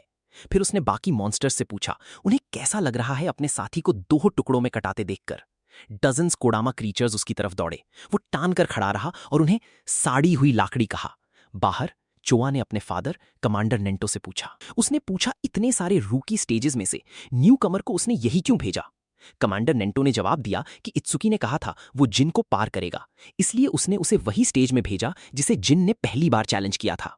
ये सुनकर चोआ ने भौं सिकोड़ी और कहा जिन को पार करना नामुमकिन है जब तक कोई ह्यूमैनिटी की बाउंड्रीज से बाहर ना निकल जाए। ये सुनकर कमांडर नेंटो ने चोआ से पूछा क्या उससे लगता है जिन पहले ही ह्यूमैनिटी से आगे निकल चुका है। चोआ ने याद किया जब उसने पहली बार जिन से मुलाकात की थी। उसने कभी सोचा था जिन कितना काइंड और अप्रोचेबल है। फिर उसने जिन को एक लेवल 97 डिजास्टर बीस्ट को इंस्टेंट मारते देखा। उसने याद किया कि उस फाइट के दौरान जिन की आंखें अलग थीं। उसने उन आंखों को साफ याद किया, ठंडी, अकेली और ट्रांसेंडेंट। उसने महसूस किया वो बिल्कुल इंसान जैसी नहीं लगती थी। उसने जिन की नजर को डिस्क्राइब किया, कहा उसकी आंखें भगवान जैसी थीं। ये सुनकर कमांडर नेंटो ने चोआ से कहा कि इत्सुकी में भी जिन जितना ही पोटेंशियल है, लेकिन अभी के लिए वो सिर्फ एक अनपॉलिश्ड जेमस्टोन है। उसने ऐड किया कि अगर जिन को लोग बचाने वाले भगवान जैसी एग्जिस्टेंस से कंपेयर किया जा सकता है तो इत्सुकी उसका ऑपोजिट है, एक डीमन जो नफरत में डूब चुका है। इसी बीच बैटलफील्ड पे इत्सुकी गिरे हुए वुडन बीस्ट के बीच खड़ा था। उसने कहा कि ओवरमोम्सिस इस लेवल के डिजास्टर बीस्ट के खिलाफ एक्टिवेट ही नहीं होगा। तभी एक डार्क सिलुएट्टे उसके पीछे प्रकट हुआ। उसकी आंखें रेड चमक रही थी। उसकी अपनी आंख भी वही रंग चमकी जैसे शैडो उसके ऊपर तान गई। अगले ही पल उसका बॉडी एक्सट्रीम स्पीड से मूव किया, एक शार्प मोशन से एनिमीज को चीरता हुआ। इत्सुकी गिरे हुए क्रीचर के सामने खड़ा शांत होकर नीचे देखा। उसने पूछा क्या ये अंत है। उसने टूटा हुआ बॉडी देखा और सोचा क्या लेवल 10 डिजास्टर बीस्ट्स सिर्फ इतने ही स्ट्रांग होते हैं।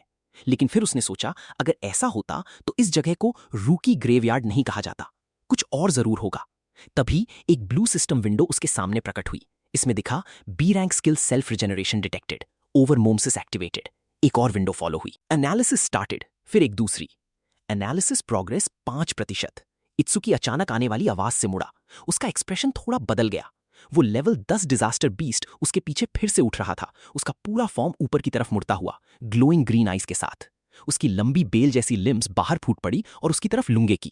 इत्सुकी खुद को संभालता है, सरप्राइज में सोचता है कि उसने उसका आधा सर काट दिया था, फिर भी ये रिजेनरेट हो गया।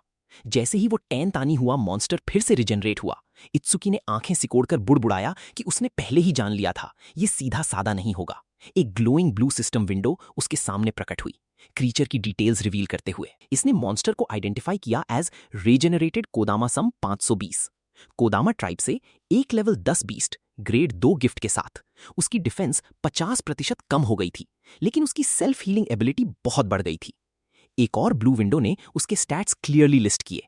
Attack 110, agility 100, defence 60, magic 180, total 450। जैसे क्रीचर की रूट्स और ब्रांचेस वाइल्डली विप कर रही थी, इत्सुकी ने अपनी मुट्ठी टाइट की। एक सिस्टम अलर्ट फ्लैश हुआ, ब्लैक वॉल एक्टिवेटेड। अगले सेकंड उसका हाथ ब्लैक स्पाइक से ढक गया जो रूट्स को काट रहे थे। इत्सुकी मॉन्स्टर पे जंप किया। अटैक से बचते हुए उसने जल्दी से सिचुएशन एनालाइज की। उसने रियलाइज किया कि अगर वो काफी जल्दी डैमेज करें तो बीस्ट रिजेनरेट नहीं कर पाएगा। उसने खुद से कहा कि उसे कम समय में मैसिव डैमेज देना होगा। एनालिसिस विंडो उसके पास प्रकट हुई। इत्सुकी अपने आर्मर्ड बाजू से आगे बढ़ा, कोदामा की डिफेंसेस को स्पार्क्स और डेब्रीज के साथ चीरते हुए। उसकी आंखें रेड चमक रही थी जबकि वो एक शैडो की तरह वुडन लिम्स के जंगल को काटते हुए चला। हर कदम से ग्राउंड पे शॉक वेव्स फैलती और हर स्ट्राइक से प्रोग्रेस विंडो और ऊपर जाती। इत्सुकी फिर आगे बढ़ा, उसका ब्लेड जैसा बाजू ठंडी ब्लू लाइट से चमक रहा था। फिर वो ऊपर शूट हुआ, इससे पहले एक गिरे हुए स्पीयर की तरह नीचे क्रैश होके मॉन्स्टर के जायंट बॉडी को 2 टुकड़ों में चीर दिया। उसके अटैक की लाइट सीधे कोडामा के थ्रू काट गई, पूरे बैटलफील्ड को रोशन करते हुए। उस तैन तानी हुई क्रीचर का बॉडी बीच से स्प्लिट हो गया, एक ग्लोइंग क्रैक उसके सर से टोर्सो तक जाता हुआ। उसकी गोल्डन आंखें क्रैक्स में से चमक रही थी जबकि उसका मैसिव फ्रेम टूटने लगा। इत्सुकी ने तीखी रेड आंखों से देखा, एक ग्रिन उसके चेहरे पे बनती हुई। उसने कहा वो अभी खत्म नहीं हुआ। उसने कहा वो क्रीचर को इतना मिन्स कर देगा कि वो रिजेनरेट ही ना कर पाए। अगले ही पल उसने दोनों हाथ उठाए, एक blinding vertical slash of light नीचे गिरा, जायंट मॉन्स्टर को पूरी तरह 2 टुकड़ों में काट दिया। क्रैक उस क्रीचर के बॉडी में फैल गया और वुडन शेल अनगिनत टुकड़ों में बिखर गया। फ्रैगमेंट्स हवा में बिखरते हुए हल्के से चमकते हुए पूरी तरह टूट गए।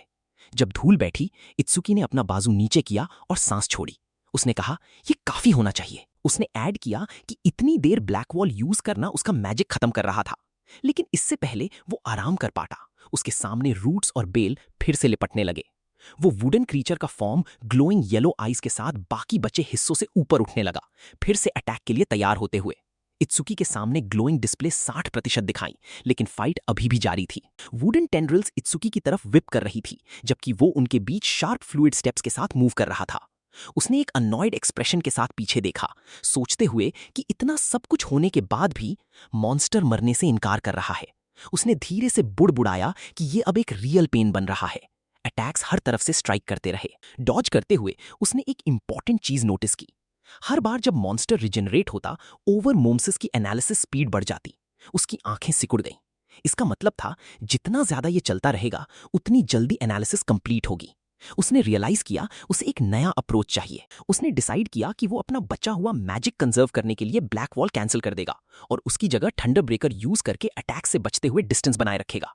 ये पैटर्न तब तक कंटिन्यू करना जब तक एनालिसिस कंप्लीट ना हो, यही विनिंग स्ट्रैटेजी होगा। लेकिन एक प्रॉब्लम थी, उसके पास 3 मिनट की लिमिट खत्म होने से पहले ज्यादा टाइम नहीं बचा था। लाइटनिंग उसके बाजू पे क्रैकल कर रही थी जबकि डिस्प्ले 75% तक चढ़ गई। डिटर्मिनेशन ने उसका एक्सप्रेशन हार्ड कर दिया। उसने थंडर ब्रेकर और ब्लैक वॉल दोनों एक साथ एक्टिवेट किए, अपनी ऑफेंस को एक्सट्रीम तक ढकेलते हुए, जबकि मॉन्स्टर को बार बार रिजेनरेट होने पे मजबूर किया। ऐसा करने से उसने सोचा एनालिसिस स्पीड और भी बढ़ जाएगी। पावर उसके चारों तरफ सर्ज हुई।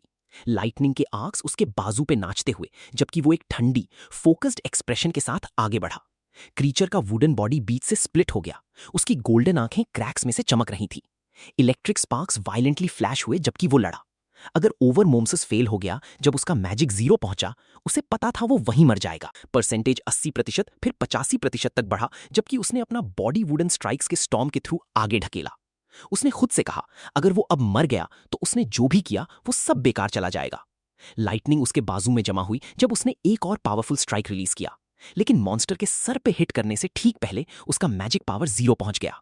आखिरकार उसका बॉडी लाखता गया, मुंह से खून टपकने लगा। उसने सर नीचे किया और धीरे से बुड़बुड़ाया, damn it. Itsuki sharp wooden spike से घुसा हुआ खड़ा था, उसका बॉडी बैटर्ड और मुश्किल से संभालता हुआ। उसने सर नीचे किया जबकि उसके वूंड से सफेद स्टीम निकल रही थी। उसने चुपचाप माना कि उसका मैजिक फाइनली खत्म हो गया लगता है। फिर एक ग्लोइंग विंडो उसके पास प्रकट हुई, 99% दिखाते हुए। ये देखकर इत्सुकी का एक्सप्रेशन शार्पन हो गया। खून उसकी थोड़ी से बह रहा था जबकि उसकी आंखें ठंडी चमक रही थी। उसने डिक्लेयर किया कि जैसा उसने सोचा था, ओवरमोम्सिस को एक्टिवेट होने के लिए मैजिक की जरूरत नहीं। एक अजीब मुस्कान के साथ उसने अनाउंस किया कि ये मैच उसका है। उसके सामने विंडो ने फिर दिखाया, एनालिसिस प्रोग्रेस 100%। एक ब्राइट लोटस शेप्ड एनर्जी उसके चारों तरफ फैलने लगी, ब्लू चमकते हुए वुडन स्पाइक्स को क्रैक करते हुए। एक सिस्टम विंडो प्रकट हुई, कहा self regeneration analysis complete, lotus burst acquired. Lotus पूरी तरह खिलता गया, सब कुछ पीछे ढकेलते हुए, जबकि और स्पाइक्स शैटर हुए। एक और विंडो ने डिटेल्स दिखाई, lotus burst LV2 active effect, magic खर्च करके 5 मीटर डायमीटर में एनिमीज को एक्सप्लोसिव डैमेज देता है। पावर मैजिक कंजम्पशन के साथ स्केल करती है। पैसिव इफेक्ट, हर बार जब लोटस बर्स्ट किसी लेवल 1 या उससे ऊपर के लिविंग क्रीचर को हराता है, सारी स्किल रेंजेस 1% बढ़ जाती हैं। लोटस पूरी तरह खुला, एक पिंक ग्लो इत्सुकी के चारों तरफ फैला, जबकि उसके वुंड्स तेजी से हील हुए। एक और विंडो प्रकट हुई, लोटस बर्स्ट LV2 अक्वायर्ड, सारे स्टैट्स +20, सारे डीबफ्स रिमूव और पूरी तरह हील। उसे देख रही मॉन्स्टर ने अपनी ग्लोइंग येलो आंखें सिकोड़ ली। एक फाइनल विंडो प्रकट हुई, लोटस बर्स्ट एक्टिवेटेड। इत्सुकी ने अपने हाथ एक साथ क्लैप्स किए, फोर्स का एक बर्स्ट इंस्टेंट फूटा, उसके बाद फ्लेम्स का एक रोरिंग एक्सप्लोजन जो उसके सामने सब कुछ निगल गया। एक ब्लेजिंग वेव बाहर की तरफ फैली और मॉन्स्टर की शैडो स्मोक और स्पार्क्स के बीच से उड़ गई। जब फ्लेम सेटल हुई, वो वहीं खड़ा था, खून उसके गाल से बह रहा था, उसके हाथ अभी भी उस टेक्निक से आगे बढ़े हुए। एक शांत सांस के साथ उसने आगे देखा और कहा कि लोटस बर्स्ट बुरा नहीं है।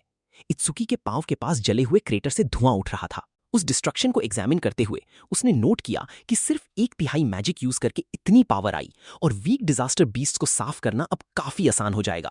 लेकिन उसने माना कि उसने कभी एक्सपेक्ट नहीं किया था कि ओवरमोम्सिस 0 पहुंच चुके मैजिक को वापस रिस्टोर कर देगा। जैसे ही वो आगे बढ़ा, जमीन पे कुछ उससे ध्यान खींच गया। वो रुका, एक ग्लोइंग ग्रीन क्रिस्टल उसके पास देखकर चुपचाप पूछा, ये क्या है? इसी बीच बाहर रिसेप्शनिस्ट ब्राइट रेड स्क्रीन को एंग्शियसली देख रही थी। उसने कहा कि रूकी इत्सुकी के अंदर गए लगभग 3 मिनट हो गए हैं, फिर भी उसके बाहर आने का कोई साइन नहीं है। उसने डिस्प्ले की तरफ इशारा किया जहां स्टेटस विंडो दिखा रहा था, challenge in progress, stage level 10, challenger Tenma Itsuki, time used 2 minute 9 second. ये देखकर उसने नर्वसली ऐड किया कि उन्हें जल्दी रेस्क्यू टीम बुलानी चाहिए। चोआ ने अपने चश्मे ठीक किए और शांत होकर बोला। उसने कहा, उससे नहीं लगता इत्सुकी लेवल 10 डिजास्टर बीस्ट से हारेगा, लेकिन स्टेज को 3 मिनट के अंदर क्लियर करना नामुमकिन लगता है। उसका सेंटेंस ट्रेल हो गया जब दोनों के बीच खामोशी छा गई। लेकिन अचानक बड़े स्क्रीन पे एक नया मैसेज प्रकट हुआ, न्यू रिकॉर्ड अचीव्ड। ये देखकर हॉल में सब जम गए। शॉक्ड विस्पर्स भीड़ में फैले। एक औरत आगे बढ़ी, ग्रीन स्क्रीन को बिलीव ना करते हुए घूरती हुई, धीरे से बोला, नो वे। चुआ ने अपनी आंखें फैलाई, आवाज में पूछा कैसे इत्सुकी ने इससे क्लियर किया। जो देखा वो बिलीव नहीं कर पाई। और सबसे शॉकिंग बात यह थी कि अभी 3 मिनट भी नहीं गुजरे थे।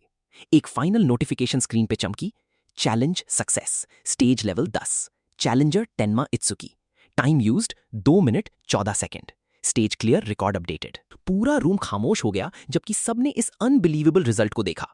लीडर बोर्ड स्क्रीन ने रिजल्ट्स दिखाए। फर्स्ट प्लेस टेन्मा इत्सुकी का था 2 मिनट 14 सेकंड के क्लियर टाइम के साथ। सेकंड प्लेस टिवाजिन का था जिसने इससे 3 मिनट 14 सेकंड में क्लियर किया था।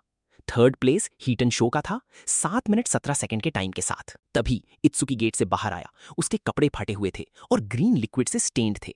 उसके चारों तरफ लोग शॉक में रिएक्ट हुए। एक ने कहा, इत्सुकी सच में बच गया। पूछा, क्या उस पर लगा ग्रीन लिक्विड डिजास्टर बीस्ट का खून है? दूसरे ने चिल्लाया कि इत्सुकी तिवा जिनसे पूरे 1 मिनट जल्दी था। किसी और ने नोट किया कि अंदर के 20 लेवल 10 डिजास्टर बीस्ट थे और समझ नहीं पाया कैसे एक लेवल 0 रूकी ये कर गया। एक और आवाज ने ऐड किया कि लेवल 0 रूकी का बचना नामुमकिन था। जैसे इत्सुकी आगे बढ़ा, किसी ने बोलना शुरू किया, कहा, मिस्टर इजुमी आ रहे हैं। इजुमी नेंटो इत्सुकी की तरफ मुड़ा, जिसने पूछा, क्या वो अब ऑफिशियली कमांडर नेंटो की गाइडेंस ले सकता है? इत्सुकी ने हल्की मुस्कान के साथ उसे देखा और टीचर बुलाया। कमांडर नेंटो ने गर्व से जवाब दिया, कहा, इत्सुकी ने अच्छा किया, बिल्कुल जैसा उसने अपने स्टूडेंट से एक्सपेक्ट किया था। पास खड़ी चोआ चुपचाप देखती रही। उसने सोचा, क्या उसका फादर खुश है? कहा, उसने इतने दिनों बाद ये एक्सप्रेशन नहीं देखा। भीड़ में लोग फुसफुसाते रहे। एक ने विश्वास न करते हुए चिल्लाया कि इत्सुकी सच में इजुमी नेंटो का स्टूडेंट है। दूसरे ने कहा कोई ताजुब नहीं कि वो तूजिन का रिकॉर्ड तोड़ सका। लेकिन किसी और ने ऐड किया अगर वो सच में इजुमी का स्टूडेंट भी है, जब तक उसका लेवल नहीं बढ़ता ग्रोथ की कोई जगह नहीं। तभी रिसेप्शनिस्ट नर्वसली एक डेकोरेटेड बॉक्स हाथ में लेके आई। उसने समझाया कि ये रिकॉर्ड तोड़ने का गिफ्ट है और इत्सुकी से उसे एक्सेप्ट करने को कहा। उसका एक्सप्रेशन नाम पड़ गया जब उसने पहले बोली गई रूढ़े बातों के लिए माफी मांगी। इत्सुकी सरप्राइज में बॉक्स लेते हुए पूछा क्या उससे सच में उसकी अचीवमेंट के लिए कुछ मिला। उसने कहा ये ठीक है क्योंकि एक लेवल 0 रूकी का ऐसे स्टेज को चैलेंज करना सच में रेकलेस लगता है। उसने ऐड किया कि वो उनके लिए एक कंप्लीट स्ट्रेंजर था और अगर वो मर जाता तो किसी को फर्क नहीं पड़ता। लेकिन क्योंकि उसने उसे रोकने की कोशिश की, इससे पता चला कि उससे वरी थी। ये सुनकर रिसेप्शनिस्ट गहरा ब्लश हो गई। उसने हकलाकर कहा ये ऐसा नहीं है। इत्सुकी ने सिर्फ थैंक्स कहा जिससे वो और ज्यादा ब्लश हो गई। थोड़ी दूर चोआ ने पुकारा, इत्सुकी से कहा कि वो जा रही है और पीछे ना रह जाएं। उसने अपने चश्मे टाइट किए अनॉयड होके और वर्न किया कि उसके फादर का स्टूडेंट बन जाने से कॉकी नहीं होना है। इत्सुकी सीधा खड़ा हुआ और तुरंत रिप्लाई किया अग्री करते हुए। फिर चोआ के पास खड़े कमांडर नेंटो ने इत्सुकी को देखा और कमेंट किया कि इस लेवल का स्टेज अब उसके लिए बहुत आसान लगता है। उसने डिफिकल्टी बढ़ाने का सजेशन दिया। उसने आगे कहा कि इत्सुकी अब एडवांस्ड स्टेजेस चैलेंज करने के लायक है। इत्सुकी ने सरप्राइज में उसे देखा और दोहराया एडवांस्ड स्टेजेस। जब तीनों रूफटॉप पे सनसेट के वक्त साथ चल रहे थे, कमांडर नेंटो ने समझाना जारी रखा। उसने कहा कि एक डिजास्टर बीस्ट की स्ट्रेंथ सिर्फ लेवल से डिसाइड नहीं होती। सबसे इंपॉर्टेंट फैक्टर, उसने कहा, कुछ और है। उसने समझाया कि असली डिसाइडिंग फैक्टर स्पीसीज है। चोआ ने समझाया कि बिना इंटेलिजेंस वाली स्पीसीज जो सिर्फ इंस्टिंक्ट से मूव करती हैं, उनसे डील करना यूजुअली आसान होता है। लेकिन कुछ स्पीसीज के पास इंसानों के बराबर या उससे ज्यादा इंटेलिजेंस होती है। उसने समझाया कि ऐसी स्पीसीज नॉर्मल डिजास्टर बीस्ट से कहीं ज्यादा मुश्किल होती हैं। चोआ ने आगे कहा कि अवेकेंड बीइंग्स और डिजास्टर बीस्ट्स बेसिकली एक ही टाइप के क्रीचर हैं, लेकिन एक फर्क के साथ, सिर्फ इंसानों के पास जॉब्स होते हैं कहा जाता है। इसी वजह से स्टैट स्पीसीज के हिसाब से अलग अलग होते हैं। उसने आगे समझाया कि एडवांस्ड स्टेजेस में यही पावरफुल स्पीसीज या इंटेलिजेंट डिजास्टर बीस्ट्स होते हैं। उनकी डिफिकल्टी नॉर्मल स्टेजेस से कई गुना ज्यादा होती है। नॉर्दर्न कॉन्टिनेंट के ज्यादातर एडवांस्ड स्टेजेस नॉर्थ डिस्ट्रिक्ट 4 में हैं और उसने इत्सुकी से कहा कि यही उसकी अगली डेस्टिनेशन होगी। उसने पूछा क्या इत्सुकी के कोई और क्वेश्चंस हैं। उसकी एक्सप्लेनेशन सुनकर इत्सुकी को अचानक वो 2 बीस्ट्स याद आए जो उसने पहले हराए थे। उसने खामोशी में उनके बारे में सोचा। उनमें इंटेलिजेंस के कोई साइंस नहीं थे और अटैक होने पे भी वो चिल्लाए नहीं थे। उसने सोचा क्या इसका मतलब है कि उनके पास पेन रिसेप्टर्स ही नहीं है। इत्सुकी की आंखें शार्प इंटेंसिटी से चमकी जब उसने ऊपर देखा। उसने चोआ से पूछा क्या इंटेलिजेंट डिजास्टर बीस्ट्स के पास पेन रिसेप्टर्स होते हैं या नहीं। ये सुनकर चोआ को अचानक अपने पीछे एक चिलिंग प्रेशर महसूस हुई। जैसे वो मुड़ी, उसका एक्सप्रेशन स्टिफ हो गया। उसने सोचा ये कौन सी खौफनाक औरा है और इत्सुकी क्या सोच रहा है। उनके पीछे कुछ लोग इकट्ठा होकर फुसफुसाने लगे। एक ने पूछा क्या किसी ने सुना है कि मिस्टर इजुमी इत्सुकी को एक एडवांस्ड स्टेज चैलेंज करवाने का प्लान बना रहा है। दूसरे ने जवाब दिया कि इत्सुकी जिसने तिवाजिन का रिकॉर्ड तोड़ा ठीक रहेगा। लेकिन एक आदमी ने समझाया कि एडवांस्ड स्टेजेस नॉर्मल से बिल्कुल अलग होते हैं और ज्यादा इंपॉर्टेंट, नॉर्थ डिस्ट्रिक्ट 4 के लगभग सारे स्टेजेस एक ही आदमी के कंट्रोल में हैं। उसने कहा कि जो भी अवेकेंड वहां एक एडवांस्ड स्टेज में गया वो मिसिंग हो गया और रूमर्स कहती हैं उस आदमी ने उन्हें मार दिया। किसी ने तुरंत पूछा क्या उसका मतलब किनोशिदा रे है। दूसरे ने बिना रिस्पेक्ट के बोलना शुरू किया। पूछा किनोशिदा रे है कौन जो राजा जैसा एक्ट करता है। उसके दोस्त ने जल्दी से उसका मुंह दबाया, पैनिक में उसे चुप कराते हुए। उसने वर्न किया अगर उस आदमी ने सुना तो उसे भी मार देगा। आखिर उसने कहा वो आदमी नॉर्थ डिस्ट्रिक्ट 4 के गवर्नर किनोशिदा रे का बेटा है। सीन एक लग्जरियस रूम में शिफ्ट हुई। एक यंग आदमी आराम से लेता हुआ था जबकि सर्वेंट्स उसके चारों तरफ खड़े थे। वो था वही मशहूर किनोशिदा राय। एक सबॉर्डिनेट ने पूछा वो कब डिपार्ट करेगा। राय ने स्मर्क करते हुए जवाब दिया। उसने कहा नॉर्थ डिस्ट्रिक्ट 4 के सारे स्टेजेस उसके कंट्रोल में हैं, इसलिए वो जब चाहे जा सकता है। उसके लिए लाइन में वेट करना सिर्फ आम लोगों का काम है। उसने अपना ग्लास संतुष्ट मुस्कान के साथ उठाया।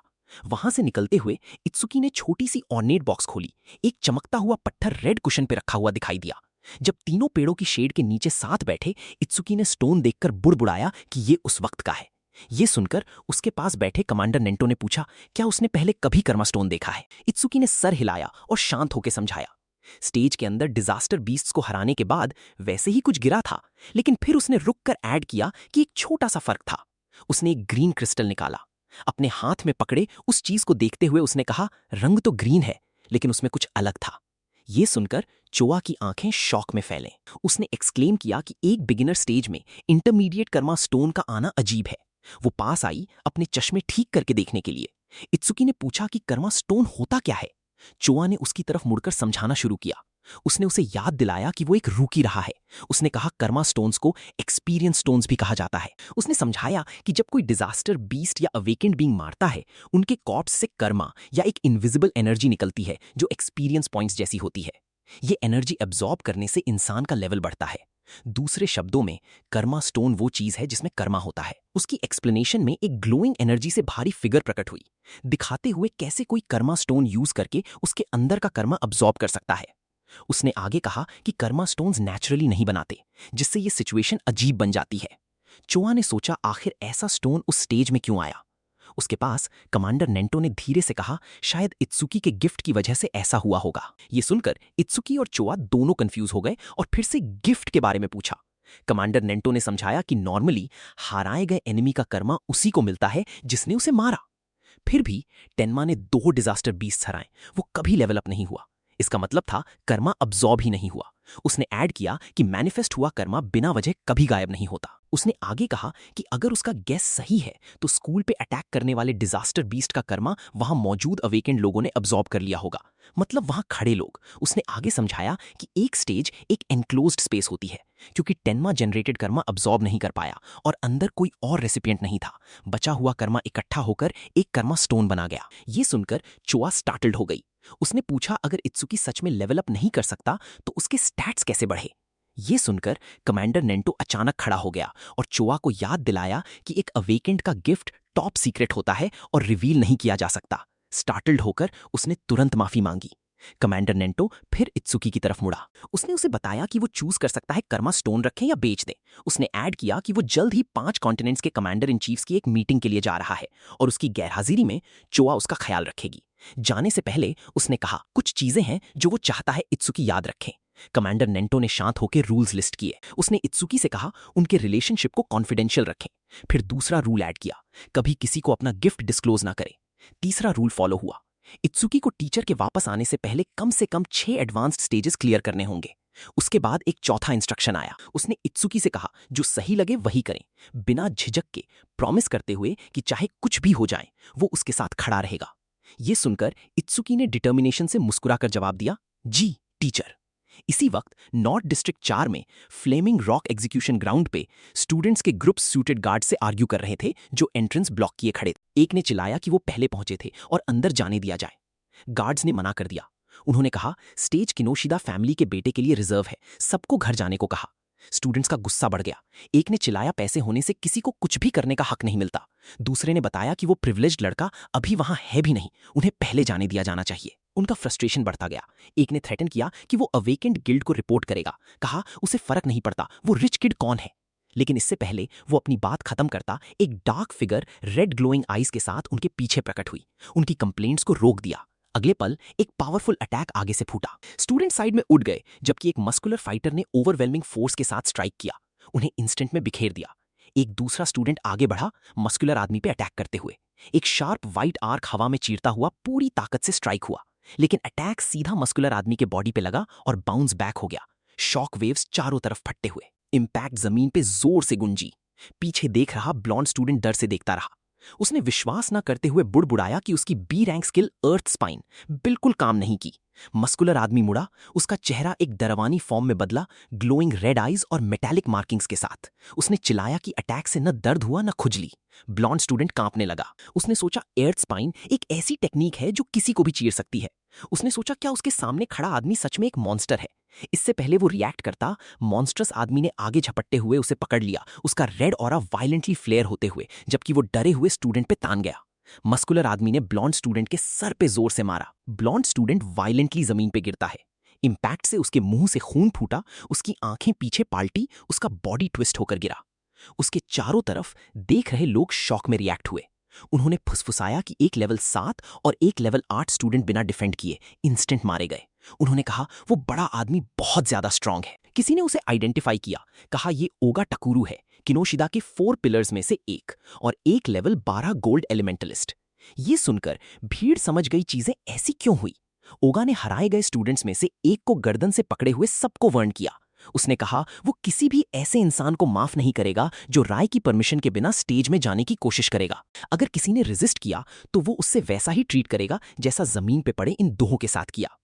दूसरे स्टूडेंट्स नर्वसली देखते रहे जबकि टकुरू स्ट्रगलिंग ब्लॉन्ड स्टूडेंट को फ्लोर से उठा रहा था। ब्लू हेयर स्टूडेंट उसके पास बेहोश पड़ा था।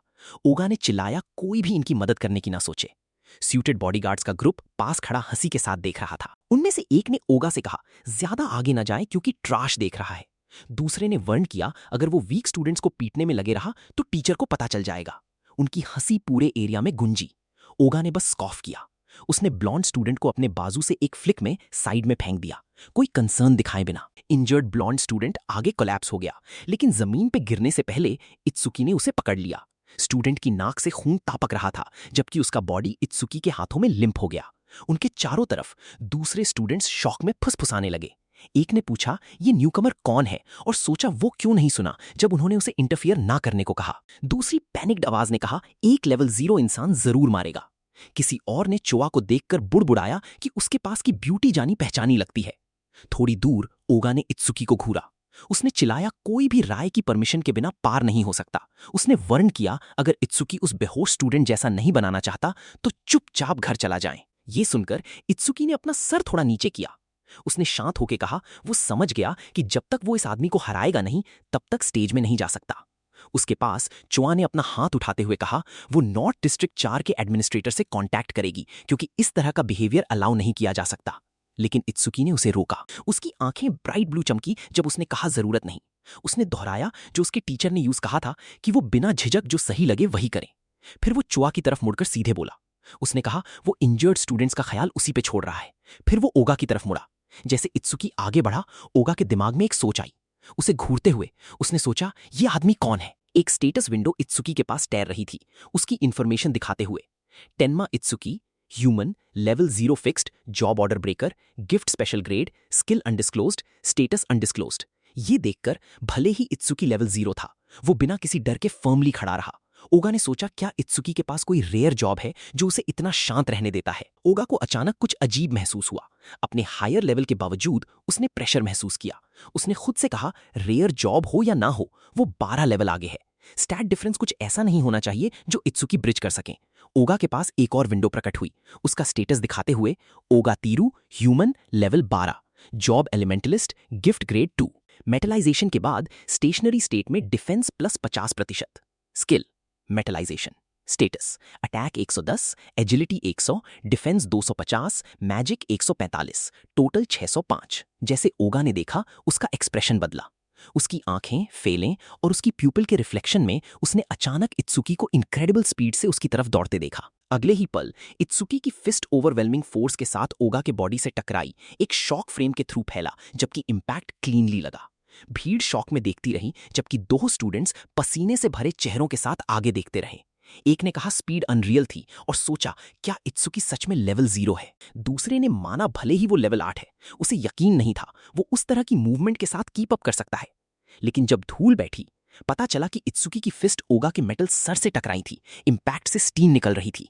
ओगा ने अपनी मेटलाइजेशन स्किल से ब्लो ब्लॉक किया था, उसका चेहरा शाइनिंग मेटल लेयर के पीछे छुपा हुआ। ये देखकर इत्सुकी थोड़ा पीछे हटा। उसकी आंखें सिकुड़ गई जब उसने रियलाइज किया स्ट्राइक रुक गई थी। ओगा ने फिर दोनों हाथ उठाए, उसके बाजू पूरी तरह पॉलिश्ड मेटल में बदल गए। उसने इत्सुकी की तरफ नीचे देखा और शांत होकर कमेंट किया कि स्पीड अच्छी है। फिर वो मूव किया और ओवरवेलमिंग फोर्स के साथ आगे झपट्टा, चिल्लाते हुए कि इत्सुकी के अटैक में अभी भी पावर की कमी है। फ्लोर उसके नीचे शैटर हो गया, डेब्रिस चारों तरफ फटा। इत्सुकी ने खुद को संभाला, खामोशी में सिचुएशन एनालाइज करते हुए। उसने सोचा, लेवल 10 से ऊपर के एनिमी पे सक्सेसफुली एक सरप्राइज अटैक करने के लिए क्या चाहिए होगा। जैसे उसका बॉडी फिर से मोशन में ब्लर हुआ, उसने कंक्लूड किया उसे थंडर ब्रेकर यूज करके अपनी एगिलिटी और बढ़ानी होगी। तभी एक सिस्टम विंडो प्रकट हुई। डिस्प्ले ने टेन्मा इत्सुकी का स्टेटस दिखाया। उसमें उसे एक human, level 0, fixed job order breaker, Nirvana gift, एक स्पेशल ग्रेड एबिलिटी बताया गया। उसकी निर्वाणा स्किल्स दिखी, ओवरमोम से Z rank, thunder breaker love library, black wall love library 2, lotus burst love library 2। उसके सारे स्टैट्स, अटैक, एजिलिटी, डिफेंस और मैजिक, सब 250 दिखे, टोटल 1000। फिर एक और स्क्रीन प्रकट हुई, इसने सी रैंक स्किल मेटलाइजेशन डिटेक्ट किया और उसी वक्त ओवरमोम्सिस एक्टिवेट होकर एनालिसिस शुरू किया। प्रोग्रेस बार 1% तक बढ़ी। इत्सुकी जमीन पे क्राउच किए अपने ओपोनेंट को देख रहा था।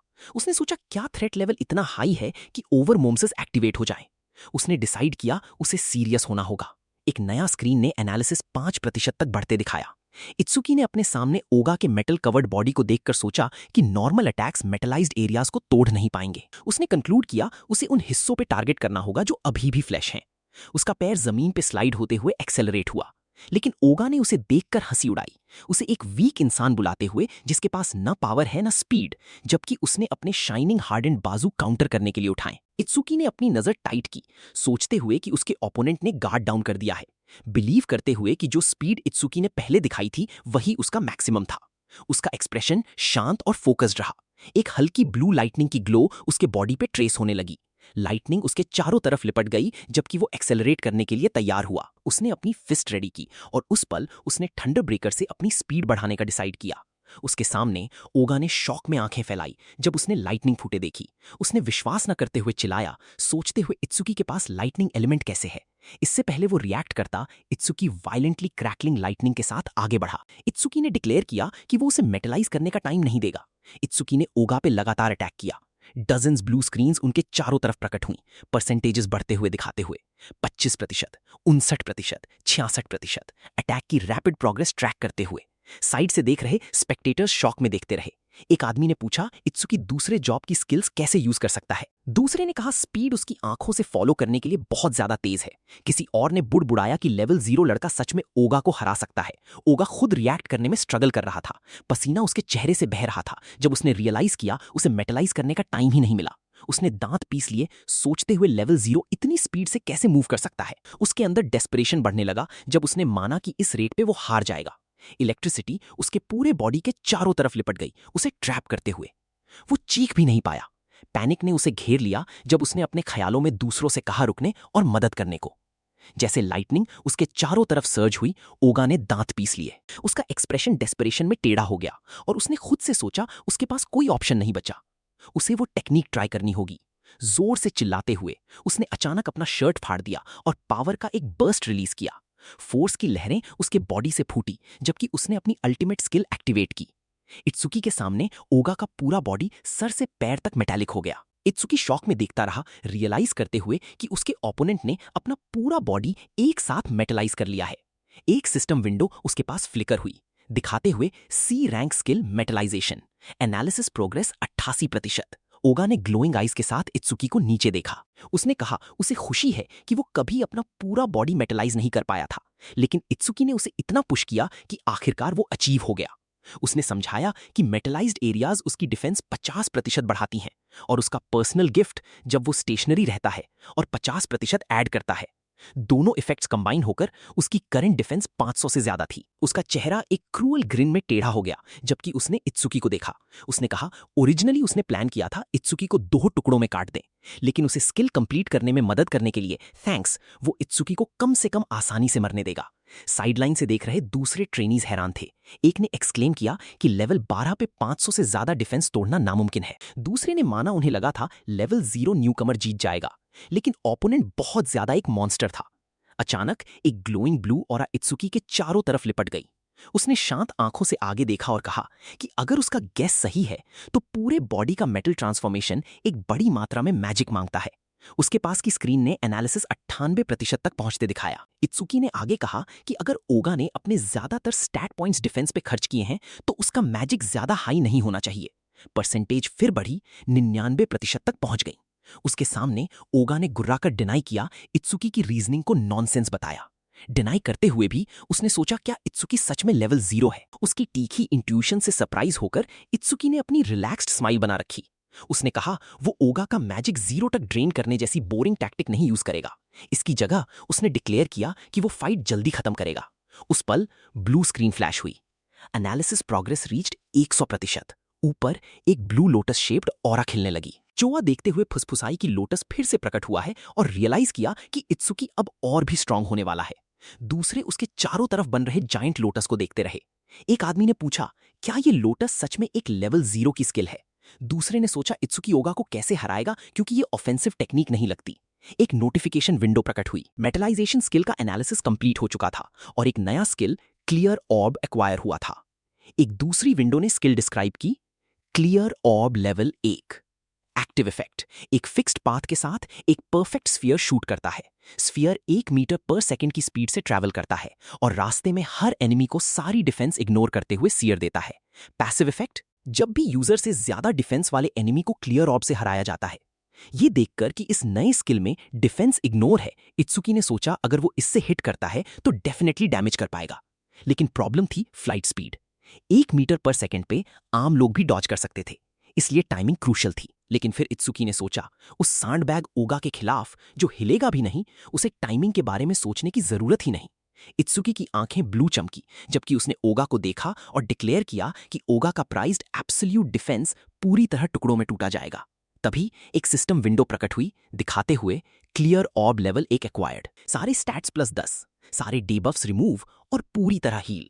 स्टेटस अटैक 250 से 260, एजिलिटी 250 से 260, डिफेंस 250 से 260, मैजिक 250 से 260, टोटल स्टैट्स 1000 से 1040।